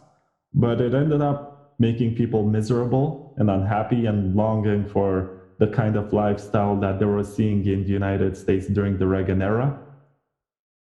And you had TV shows like Dallas. I'm not sure if you know of Dallas. It was a huge... I've never seen Dallas, despite living in Texas now. It was huge in Romania. Everybody was watching Dallas, and it was like a standard for how they should be living. It was like an expectations degree. They're looking at Dallas and thinking we could be living like that if we didn't have these leaders. So yeah. Well, that's as legitimate reason as any to get involved, and I've never experienced anything like that, nor is my family, and I guess I'm lucky in that sense. So it's super, I guess, tone deaf for me to complain about the United States sometimes, like I do, but that we're not the only ones doing it right or doing it kind of right. Other people are getting it; they're getting it right, and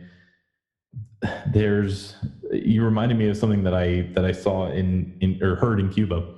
Like, they're the closest thing I've seen to a completely communist society. So my Spanish is terrible, but I would talk to people there, and I would ask some friends that were close enough to Spanish to give me some translations. I was interested in a couple of things. One, that Castro, when he was still alive, was still reasonably popular. It wasn't like they all hated him and they were waiting until he died to overthrow him or anything like that. They said to me, "Look, is everybody in the United States like President Obama?" It was Obama at the time. And I said, "Well, no, it's about 50-50. And they're like, "It's the same here. Some people like him, some people don't." And the other thing that was interesting was they said, when I noticed that they all had a side hustle. Everybody had this thing that they had to do on the side to make money, and most of the time it was illegal. Illegal in the sense that, you shouldn't be stealing cigars from the truck, but everybody does it. And I'm like, why is it so accepted to steal cigars from the truck? But yet when I walk around in this country, I feel completely safe. And they explained that, look, the government pretends to pay us because basically the average salary is around $50 US, and we pretend to work. And in the meantime, we have to find some other way to provide for our family. So it's very sad to see. And in theory, in a perfect world, in a utopian world, a communism system works. You put a bunch of computer programmers in a room, they're going to create the USSR, because logically it makes sense, but it doesn't, because people are fallible and systems are corruptible.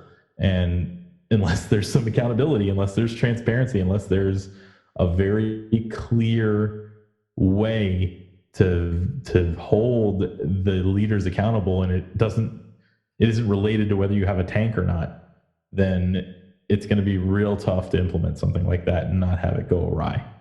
And yeah, anytime I hear more and more about the different histories of the different countries and how they went through that, and a lot of this is complete education for me, because I haven't studied Romanian history. I haven't studied really any history, but my co-host Kareem would have loved to have been in this spot. I should have let him come on instead. He's a major history buff, and he would have been going back, and you guys wouldn't have had a Bitcoin podcast anymore, because he would have gone forth with you about the history of regimes for 3 hours, and then at the end of that, you would have been like, "Oh wait, buy Bitcoin, hey," and that would be the end of that. But I hope that Bitcoin helps the world get its act together, no matter what. Because my father always told me, the only thing that you could ever do that I wouldn't respect you in is be a politician. I don't care what you do in life. You can be a server at a restaurant, or you can be the CEO of a company. But if you are ever elected to political office, I will have no respect for you. And that's just it's a hard line, but it really is. You don't find politicians that aren't corrupt, and it's not like they're bad people. The incentives make it that way, and they make it that way in every country. It's so hard to stay moral when all of the incentives are to go the other way. So it's sad. And the radical transparency that Bitcoin provides, or any distributed ledger technology, but Bitcoin in particular, I'm hoping that we can leverage that in some way for accountability of politicians or corporations, so that we can avoid Enron, we can avoid Donald Trump, we can avoid all of the crazy people that have gotten to power or created companies. Because one of the scariest things about Vladimir Putin is, I think he's way smarter than any leader we've ever had. And I think he's very calculated in his terrible decisions. and what he does, and that scares me more than anything. Well, let me tackle the issues in order. First of all, I have no idea why Westerners don't enjoy your freedom too much. Like you say, "Oh, this is terrible. I don't like this system. How about we get some more socialism?" Because I went to Western campuses and I studied as an exchange in Paris and in Bologna in Italy, also in Gothenburg in Sweden.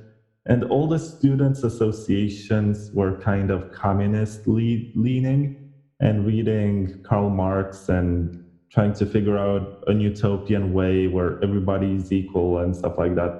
But I come from a country which had a bad experiment with that. And we all came to the conclusion that it's not going to work. It's not the idea that it's a bad, I'm trying to avoid the idea word again. So it's not about the ideas being wrong. It's not that it's a terrible thing to have people being equal and sharing all resources, but it doesn't work like that. We're not all the same. We don't have the same needs. We don't think the same. And the best way to merge all these elements is to create a kind of framework where all of us are able to accept each other and live peacefully without trying to impose something on the other person. I remember when I was in Italy, in Bologna, that they were celebrating the 100th anniversary of the Bolshevik Revolution from 1917. And to a part of the world that was a turning point, which led to a lot of murders, to a lot of wealth confiscation. And it was terrible because if you read the Communist Manifesto by Karl Marx, it's about a revolution that is brought by people who are laborers who get together and they establish this kind of revolution where they say, let's seize the means of production. It's very much like the unions that were established after his political writings. But it's not like some kind of figure comes from Switzerland. And right now I'm speaking of Vladimir Lenin. He comes from Switzerland where he lived in exile. He overthrows the weakened monarchy from Moscow and then says, let's build communism from above. And we are going to have central planning. And you're going to do this because I'm smart and you're not. And I know better what you're supposed to be doing. It doesn't really work like that. It was like a system of equity that was built on the backbone of a former monarchy. So it didn't turn out well. I don't think there is any way for this type of communist revolution to occur just because we have our personal interests and it's impossible for all the workers of the world, like it says in the Communist Manifesto, to get together. That's not going to happen. And it might work with 100 people. It does on a small scale. It works. Yeah. So on a small scale, they can demand to have better wages, to have some kind of medical insurance, to have shorter working hours. But then again, they can just be replaced by workers from China and Taiwan. So that's the risk that you have to deal with in a global market where everything is dynamic and you have to think how you are special and how you are bringing something unique to this market. Otherwise, you're going to be replaced by somebody who is willing to do the same kind of labor for a smaller wage and doesn't complain. And this isn't necessarily evil because it also elevates their living standards. We have seen it happen with China. Now I hear a lot of rich people talking about moving to India because it's the next China where they can build whatever factories and develop their businesses. And I don't think of it in terms of colonialism, because colonialism meant something else when you would go there with an army and overtake the territory and impose your own government. This kind of economic colonialism, or you just buy a factory and you establish some kind of economic model in a land that was foreign to anything so capitalist. I think it brings more benefits than disadvantages. It helps people find a proper job that helps them support and increases the living standards of the world. If we are if ever we reach this kind of world government, then we need all countries to have some kind of development and be able to have a backbone, say something against that world power. As long as we have very developed countries and underdeveloped ones where you don't find anything that is industrial, or maybe that they're happier this way. Maybe. It's hard to quantify happiness. But they're not going to be able to compete on a global scale and be the kind of actors that remain independent and have a word against the big bully unless they have some degree of development. In the United States, I think since Benjamin Franklin, you have been calling this the philosophy of the bigger stick. And it's been applied to foreign policy. So the way to deter bullies or to maintain peace around the world is to have the bigger stick, which I guess makes sense on a small scale. When it comes to nation states, it's much more difficult. But power should watch over power. That's the principle that James Madison and Thomas Jefferson and George Washington and all the other founding fathers of the United States have established in 1787. And from that point onwards, it was all about creating checks and balances. At the time, it was about creating checks and balances within that specific territory. Then they managed to do it in France 2 years later with the revolution, and Thomas Jefferson was a diplomat who lived in Paris for many years and actually helped France. And then democracy was spread all across the world in different shapes and forms. I think at some point in the future, it's going to be, okay, I feel bad right now that I have moved too much from the Bitcoin topic. Yeah. This is too political. The second part is nothing to do with Bitcoin at all. We're just talking. It's going to be about other countries that are able to leverage their power against others and make sure that they reach some kind of consensus and they negotiate the best kind of solution for all the stakeholders.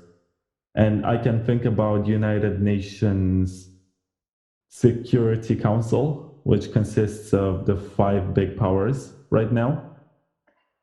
So unless you have China and Russia and United States and France and Great Britain agreeing on the same issue, then there's going to be no military intervention by the United Nations. So it has to be something very global and very urgent. But there is a lot of criticism in regards to this system because there are big states and emergent big powers of the world that are not part of this. You have India, you have Israel, and Israel has, I think, the largest amount of nuclear weapons. And you have Brazil, and you have, let me think, maybe Australia, which is also a powerful state and has a lot of influence. And they should all become, in the future, actors to this kind of peacekeeping mechanism. And I think the more development that we have and the wealthier that the nations get, then we are going to create a model which takes away the power from the so-called big powers and decentralizes it into smaller states which actually have a word to say. Right now, I think it's obscene that you have a big corporation which owns more money than many nation states, and you expect these nation states to actually have a word against whatever they are selling or the kind of corporate practices that they're having, because there is no chance for them to compete.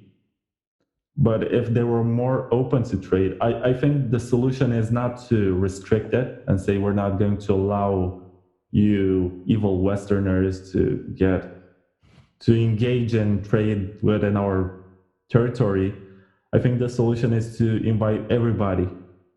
Just like when they drafted the US Constitution, Madison had this brilliant idea with the Federalist Papers and then the Federalist 10. And I know all of this because I have a degree in politics, just so you know. Oh, it felt like I was talking to Kareem here, who also has his political science degree.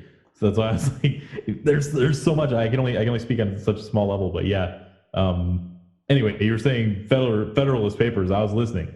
Yeah, in Federalist number 10, James Madison tackles the idea of factions and thinks about basically the Federalist Papers were like a white paper for a new cryptocurrency project that they were trying to establish. And they were asking themselves, what can go wrong and what kind of ideals do we have? And the Federalist number 10 paper basically talks about 51% attacks in terms of cryptocurrency. Yeah. I'm trying to make this topical, but it talks about factions and how different groups of small interests can actually overtake the government. And the solution that Madison came up with was to actually encourage factions to exist as opposed to banning certain factions and allowing others to exist, as he thought that there is no way within that large territory of the United States of America for one faction or two factions to ever become prevalent and hold too much power. There will always be smaller actors which rise and big ones which collapse. And this whole dynamic is supposed to preserve and perpetuate the system. So it never fades. It's supposed to exist by the nature of our own being. I think that's something that you got very right with your Constitution. And I have a lot of respect for Madison and Jefferson. I read their works with a lot of pleasure whenever I get the chance.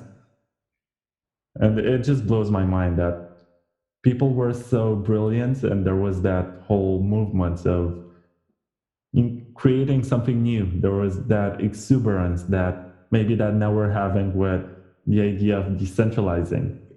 We're asking ourselves questions that were not even conceivable maybe 100 years ago, just because we have become able to acquire these new standards of living and expectations in regards to our money, to our governments, and everything about our own lives. If we are able to demand greater privacy so that we are not surveilled all the time, and by the way, I know this is going to be listened by some kind of NSA agent or CIA.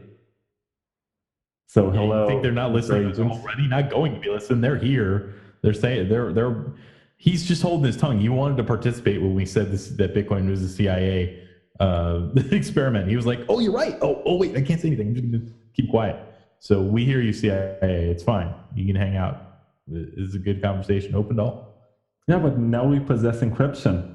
And part of the cypherpunk movement was to create privacy at all costs.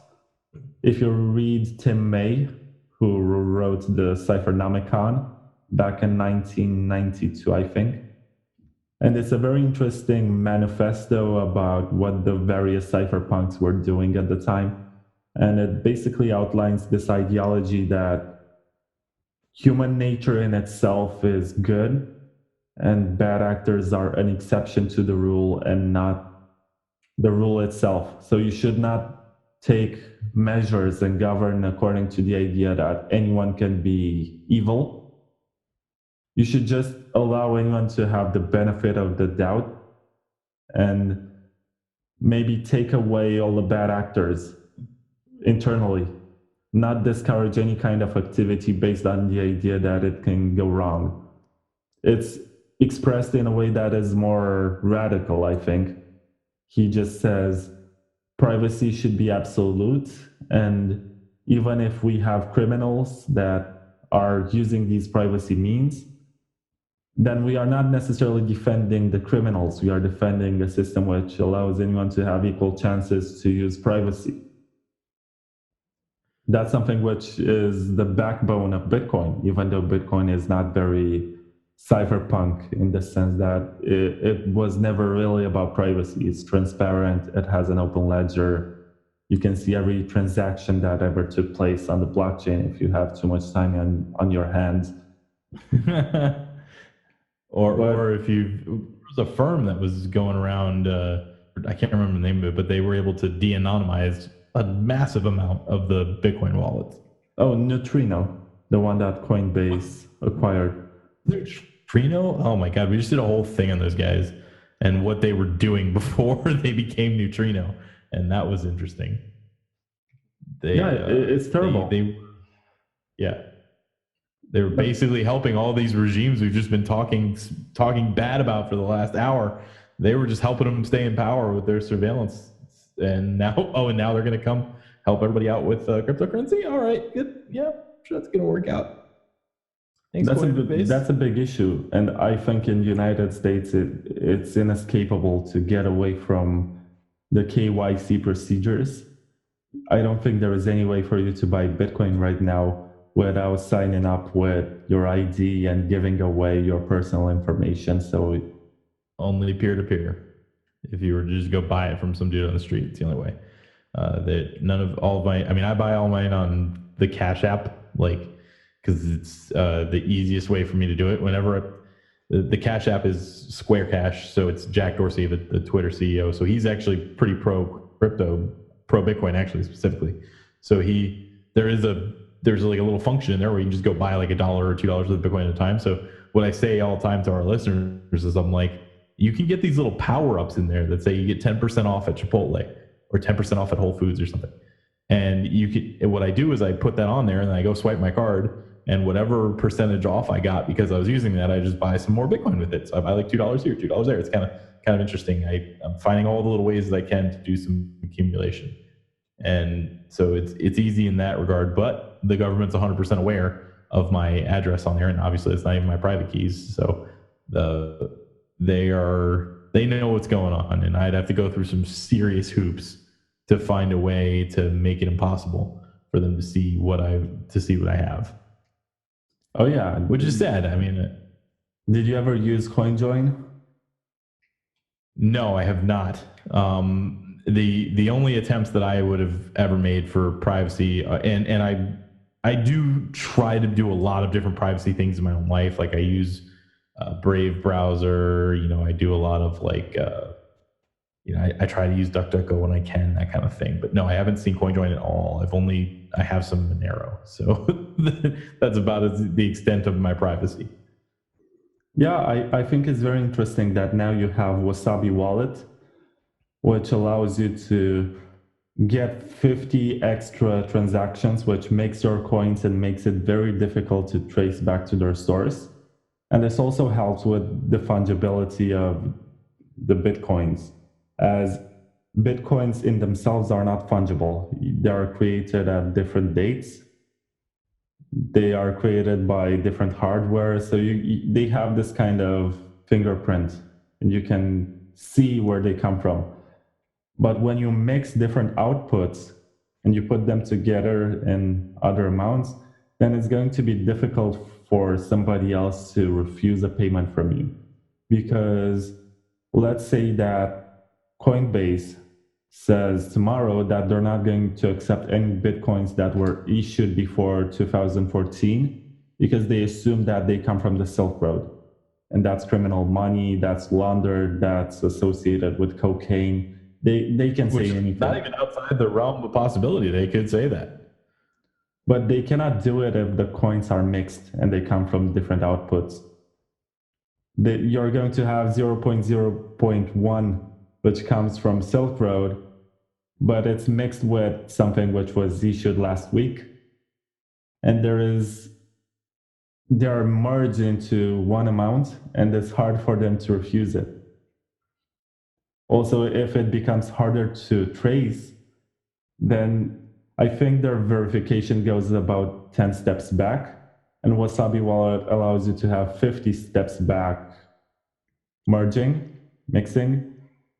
So it's brilliant in this regard. It's the only truly privacy-friendly feature that we have in Bitcoin up to this point. I know that they spoke about enabling confidential transactions and maybe having something which is similar to Zcash in terms of opt-in privacy. But it was never adopted just because I guess the developers are afraid of messing up a system which is still functional. And last summer, they had this issue with an inflation bug, which they found in the code, which wasn't exploited. It was discovered at the right time to not have it exploited. But if they had any kind of confidential transactions which were not visible on the public ledger, then there would be no way to identify whether or not there was an inflation bug. So you could be having 2 more million Bitcoins out there hidden and you wouldn't know, which can mess up all the economy of the space. So it's very fragile. You may think that it's well established and robust, but even the most robust of cryptocurrencies is fragile, and it's one bad decision away from collapsing.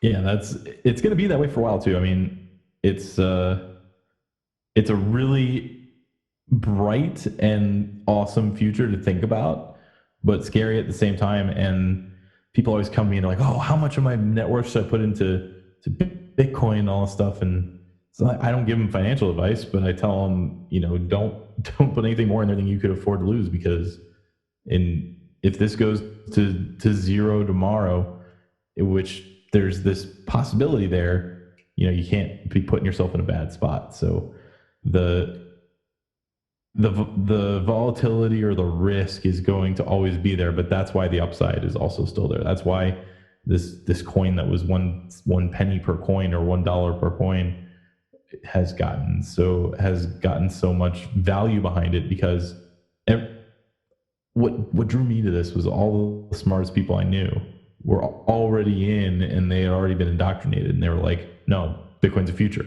So I had to go learn. I had to go learn why. Why are the people that I'm friends with, that I consider smarter than me, I have a pretty big ego, so it's not that many, why are they all interested in cryptocurrency? And then that's what led us here. So I think that this is always going to be exciting, and anytime there's a new feature on Bitcoin, it's great. But again, Bitcoin does have to be conservative by nature. They just do. And people who get frustrated with how slow they're moving, if they think they're moving slow, I mean, really, if you compare Bitcoin to any other technology, it's not moving that slow. But if they perceive it as that, they need to take a step back and think, what happens if they push an update out that wasn't thought out properly, and they destroy all of this value in the flick of a finger?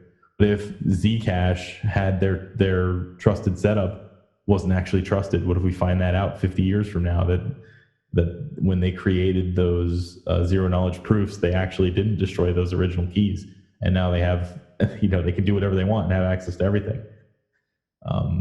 That's always on the front of my mind. Yeah, and if you watch, what's his name? Zuko, I think, the creator of Zcash, he brags all the time that he found a way to identify criminals using Zcash. And how the hell are you able to do that unless you have some kind of backdoor access into people's transactions? Yeah. So you have to trust Zcash. The whole thing about trustless, and I feel like as long as you can get past that, they did privacy right, but it's so difficult to get past that it just isn't my preference. Yeah, that's why you prefer Monero, I guess. Yes. Yeah, if I'm picking between the two. And I also appreciate the Monero community when they will actively just say bad things about their own project. They will attack their own project. They try to find the holes in their own project rather than just shut anybody up that says something bad about it. So I like that aspect of the community itself. Whereas every other community, if you say something bad about, I don't know, for instance, Substratum, we think very poorly of all of the people involved with that project, and we've said it on many occasions, and it's not like anybody's ever given us a reasonable explanation and been like, oh, well, we think this, we think this. No, they just all yell at you and tell you, and they say, one of them was like, this guy doesn't know what he's talking about. He owns escape rooms. That's all he does. And I'm like, oh, sorry, I guess running successful businesses is a disqualifier now. Like, I don't know, but so it's interesting. So yeah, that's another reason. We're not allowed to talk about these other coins. What are we doing? This is a Bitcoin podcast. I keep going off on tangents. But it's important to point out what makes Bitcoin so special. As I guess altcoins are necessary and are useful just to make comparisons and present something, maybe that they have this special feature which makes them unique, but they lack something which Bitcoin has and makes Bitcoin stand out as the king of them all. Yep. In the future, do I think that Bitcoin will always be the king? I have no idea. I don't know enough to say that yes or no. I would probably not say, just like I'm not willing to say the US dollar will always be the king fiat currency. I wouldn't be willing to say the same thing on Bitcoin.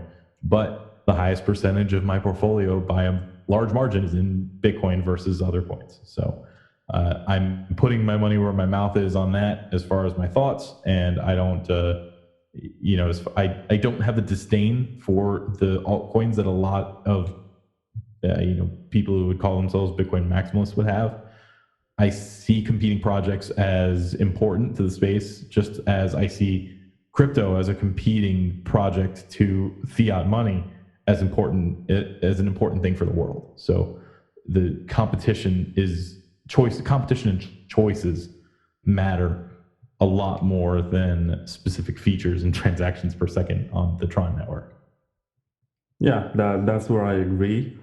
I think in general cryptocurrencies, and I think there are very few projects which can claim that they truly are cryptocurrencies and fulfill all the requirements to be a successful project. But they don't really compete with Visa and MasterCard and maybe other digital currencies like M-Pesa, which is popular in Africa, or WePay, which is popular in China. The purpose is not to compete with these particular services, but provide a system which not only establishes a parallel economy where people can trade, but also allows people to hedge against their governments and maintain the kind of assets that cannot be confiscated, cannot be inflated, cannot be arbitrarily modified by their corrupt governments. I think essentially cryptocurrencies, and I haven't thought about it in these terms before, but cryptocurrencies are a way of guaranteeing a functioning democratic system in a country. Yeah, I can agree with that. I hope they at least create a deterrent. I hope they're, if nothing more than a nuclear weapon that sits there that's like, hey, if you screw up, we could all just switch right over here anytime. So make sure you do the right thing. I don't know. It's super late here. I'm like getting delirious. I'm like just making stuff up at this point. This is fun. We spoke for over 2.5 hours, so that's something. Yeah. What is your normal episode length? Is that like about right? Sometimes I don't impose any kind of length. Sometimes the conversations just go on. And other times it just ends at some point and we agree that it's the perfect kind of ending. We should just stop there and maybe continue at some other point. But this was also the first time we ever spoke. So it was great way to know you and find out more about your background and your ideals and expectations in regards to Bitcoin and US politics, because that was also a big part of our discussion. We get yelled at all the time whenever we talk about politics on our show. They're like, stick with crypto. We did an entire episode about Donald Trump, which is really stupid. We didn't even we barely related it to crypto at all. And it was, we decided we had to release an episode that week, and that's just what was on our minds. I wish we could take that one back. We did a stupid award ceremony at the end of the year, and we gave ourselves like a bad award for that episode. Just, Trump is great for Romania. as our Oh, really? president is very good friends with him and is the only president of the European Union to accept to give away 2% of the GDP to the financing of the military. One of the big claims of Donald Trump during his campaign was that the allies of the United States are not paying their fair share to the defense that they're getting, which I guess in a sense is fair. You want to get defended by the US Army, you should not expect the federal government to constantly finance this operation. We're getting paid, just not directly. It worked during the Cold War, but now I guess it needs some kind of new deal or something. And Romania was the first country to accept it. And our president has met him a couple of times, and Trump always spoke like, we have an example. Look at this guy. He's the only leader of Europe that agreed to have this kind of measure. Whereas Germany, I think for Germany, 2% of the GDP means a lot more than it means to us. And they had these tension and conflict, and they were trying to say, no, we don't need you. And there were talks of establishing a European army to compensate for what they would not be getting from the United States anymore. But that's even more expensive. I'm not sure if that's going to work. But anyway, maybe someday we won't have to have armies. I don't know. What I need to do is I need to send Kareem on this show the next time we do it. If we're invited back, because Kareem will have all kinds of cool stuff to say. He's so much better. What I do is I pick fights with Kareem. I just take the opposite opinion to him, and I don't tell him that I'm only doing it to see what he says. And then I make him argue with me, and I just keep coming up with stupid arguments, and he gets all frustrated. But he does a very good job of defending his points, and then I can take that information and use it in arguments later if I happen to agree with him. So that's always fun. Yeah, that's why we do podcasts. Yep, we sharpen our tongues. Yep, it is super fun. I agree. I love podcasting, so I'm super happy I started it. 170 episodes or where we have been. I'm not slowing down anytime soon. So I guess the perfect way to end this is to tell us about the podcast and what you're aiming to do with your project. Well, what we started out doing was I wanted to have a podcast where I could learn about each individual project without, being shilled the project. I never found that. I never found a podcast that would have here's our Litecoin episode, and we talk about the trade-off profile rather than just tell you the good things about Litecoin. So many different crypto content creators would never say bad things about a project, and I understand why. Because when we do say bad things, the community just attacks you.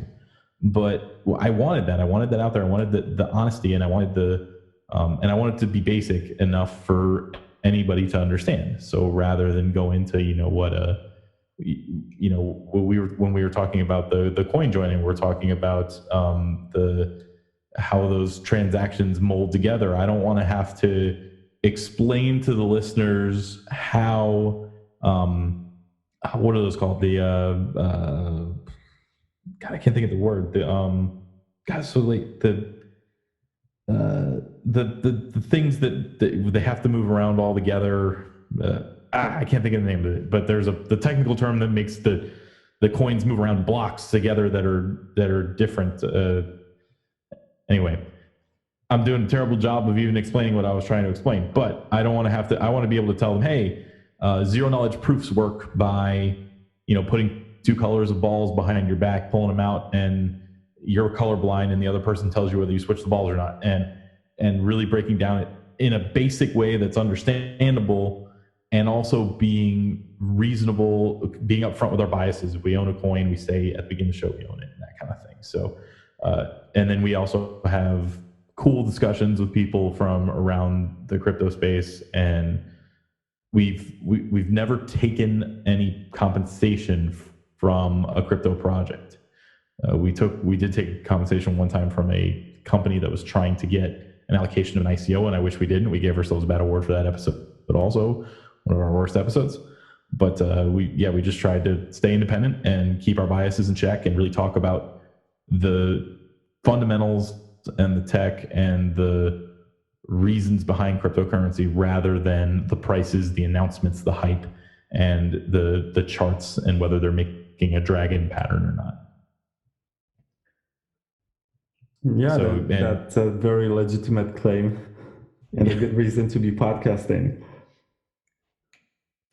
Yep, that's what we did. If that sounds fun to you, cryptobasicpodcast.com is our website, or you can search for Crypto Basic on there's no space normally, but we put a space on iTunes because we found out that we weren't ranking for crypto if we didn't space the word apart. So Crypto Basic was supposed to be a play on Visual Basic / we want people to know that it's a basic show and that we're not getting too technical. And unfortunately, I've gotten more and more technical, but I still don't know, and I don't have any idea how to code this. So that's where we ended up. And I love our listener base. We don't get any really like trolls or people that come in and shill their projects. They might come in and ask about projects in like our Discord or something, but shout out to our community always that they are not, I guess, your standard crypto community. So they are very reasonable. And I would imagine, based on the content that we've just created and the discourse that we had, that your community is very similar. And also the way that I even found you guys, because Anthony Lusardi was the one that kind of put us together in a little Twitter tag. Yeah. Anthony was very nice, and I'm happy that I got to have that interview with him, even though it was the shortest that I had that season because he was busy that day and had to do something else. And I guess that's also part of the reason why he resigned as the director of the ETC cooperative, as he was more time pressured. Maybe I should invite him for another podcast and talk more in length. I thought about the same thing. He just announced, I don't know when this is going to be released, but he just announced that he had resigned. And my immediate thought was, I want to get him on the show and talk about why he resigned. But his stated reason for resigning was that he didn't want to be involved in like social media. So I don't know if that's too insensitive to be like, hey, what's up? You want to come talk about it? So I decided not to ask him. But now when he hears this episode, he's going to be like, oh man, he's either going to be like, I could have been on another episode, done another interview, or he's going to be like, yeah, that's scumbag. He thought about asking me for an interview right away. Oh no, I think you should pitch him by asking what he's about to do next. That's a good point. Yeah. So he has moved on from ETC Cooperative, and he is a competent developer. He can work on Bitcoin projects. He can pursue anything that he wants. So he must have some kind of preferences and special interests and some kind of plans that he made in the back of his mind while being stressed doing social media. Yeah, I'm excited. He's in our Discord, so I tagged him and I gave him a little sad face and said I hope he continues to use our Discord as like the only social media that he uses. So I love his insight whenever things come up. So he's a good guy, and I should go listen to your interview with him. I haven't even listened to that yet, so I'm sure there's great, even though it's short, I'm sure there's some great content there. Yeah, I think you should listen to it just because it's short and it encapsulates a lot of information in a short amount of time. All right, well, that's next on my to-do list. Then I'll go check that out, and I'll make sure I've done it before this season comes out so that I can, mention it to him and be like, hey, this is why my interview was so much better than yours. Oh yeah, you can claim that. Anyway, isn't it like 4 a.m. where you live? It is 4 a.m. I am, even though I'm a night owl, I am actually getting pretty tired. I couldn't even think of the word I still can't think of it. I'm so mad I can't think of this word. I'm going to be so mad. Anyway, you're about to sign this off. I'm gonna send this to you on Twitter as soon as I think about it, and you're gonna laugh because it's an easy thing that I can't get to my mind for right now for some reason. It was the same when we first started to speak. In the first half of this podcast, I was just groggy and had my mind really foggy. It was hard for me to collect my memories and thoughts. But now I'm starting to wake up and become more active, and you're fading and getting more tired. Yep. We switched positions. Yeah, I guess we're even by now.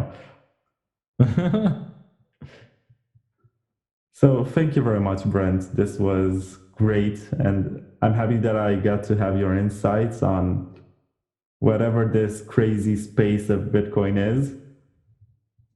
And I hope that you carry on with your project and keep on doing interviews, as I regard this as a very noble pursuit, which doesn't make you any money, makes you lose a lot of money and a lot of time that you could be using to make money. But it's great to cultivate our intellects and maybe learn something new that may be useful to us at some point in the future, whenever this crazy decentralization comes to fruition. So thank you very much. No, thank you for having me on, Vlad. I appreciate it. And hopefully everybody enjoyed this episode as much as we did recording it. Okay, just so you know, you'll be the one to post it first, so I'll send you the file. All right, awesome. This will be look forward to that. Okay, so I'll see you later. All right, thanks everybody. Bye.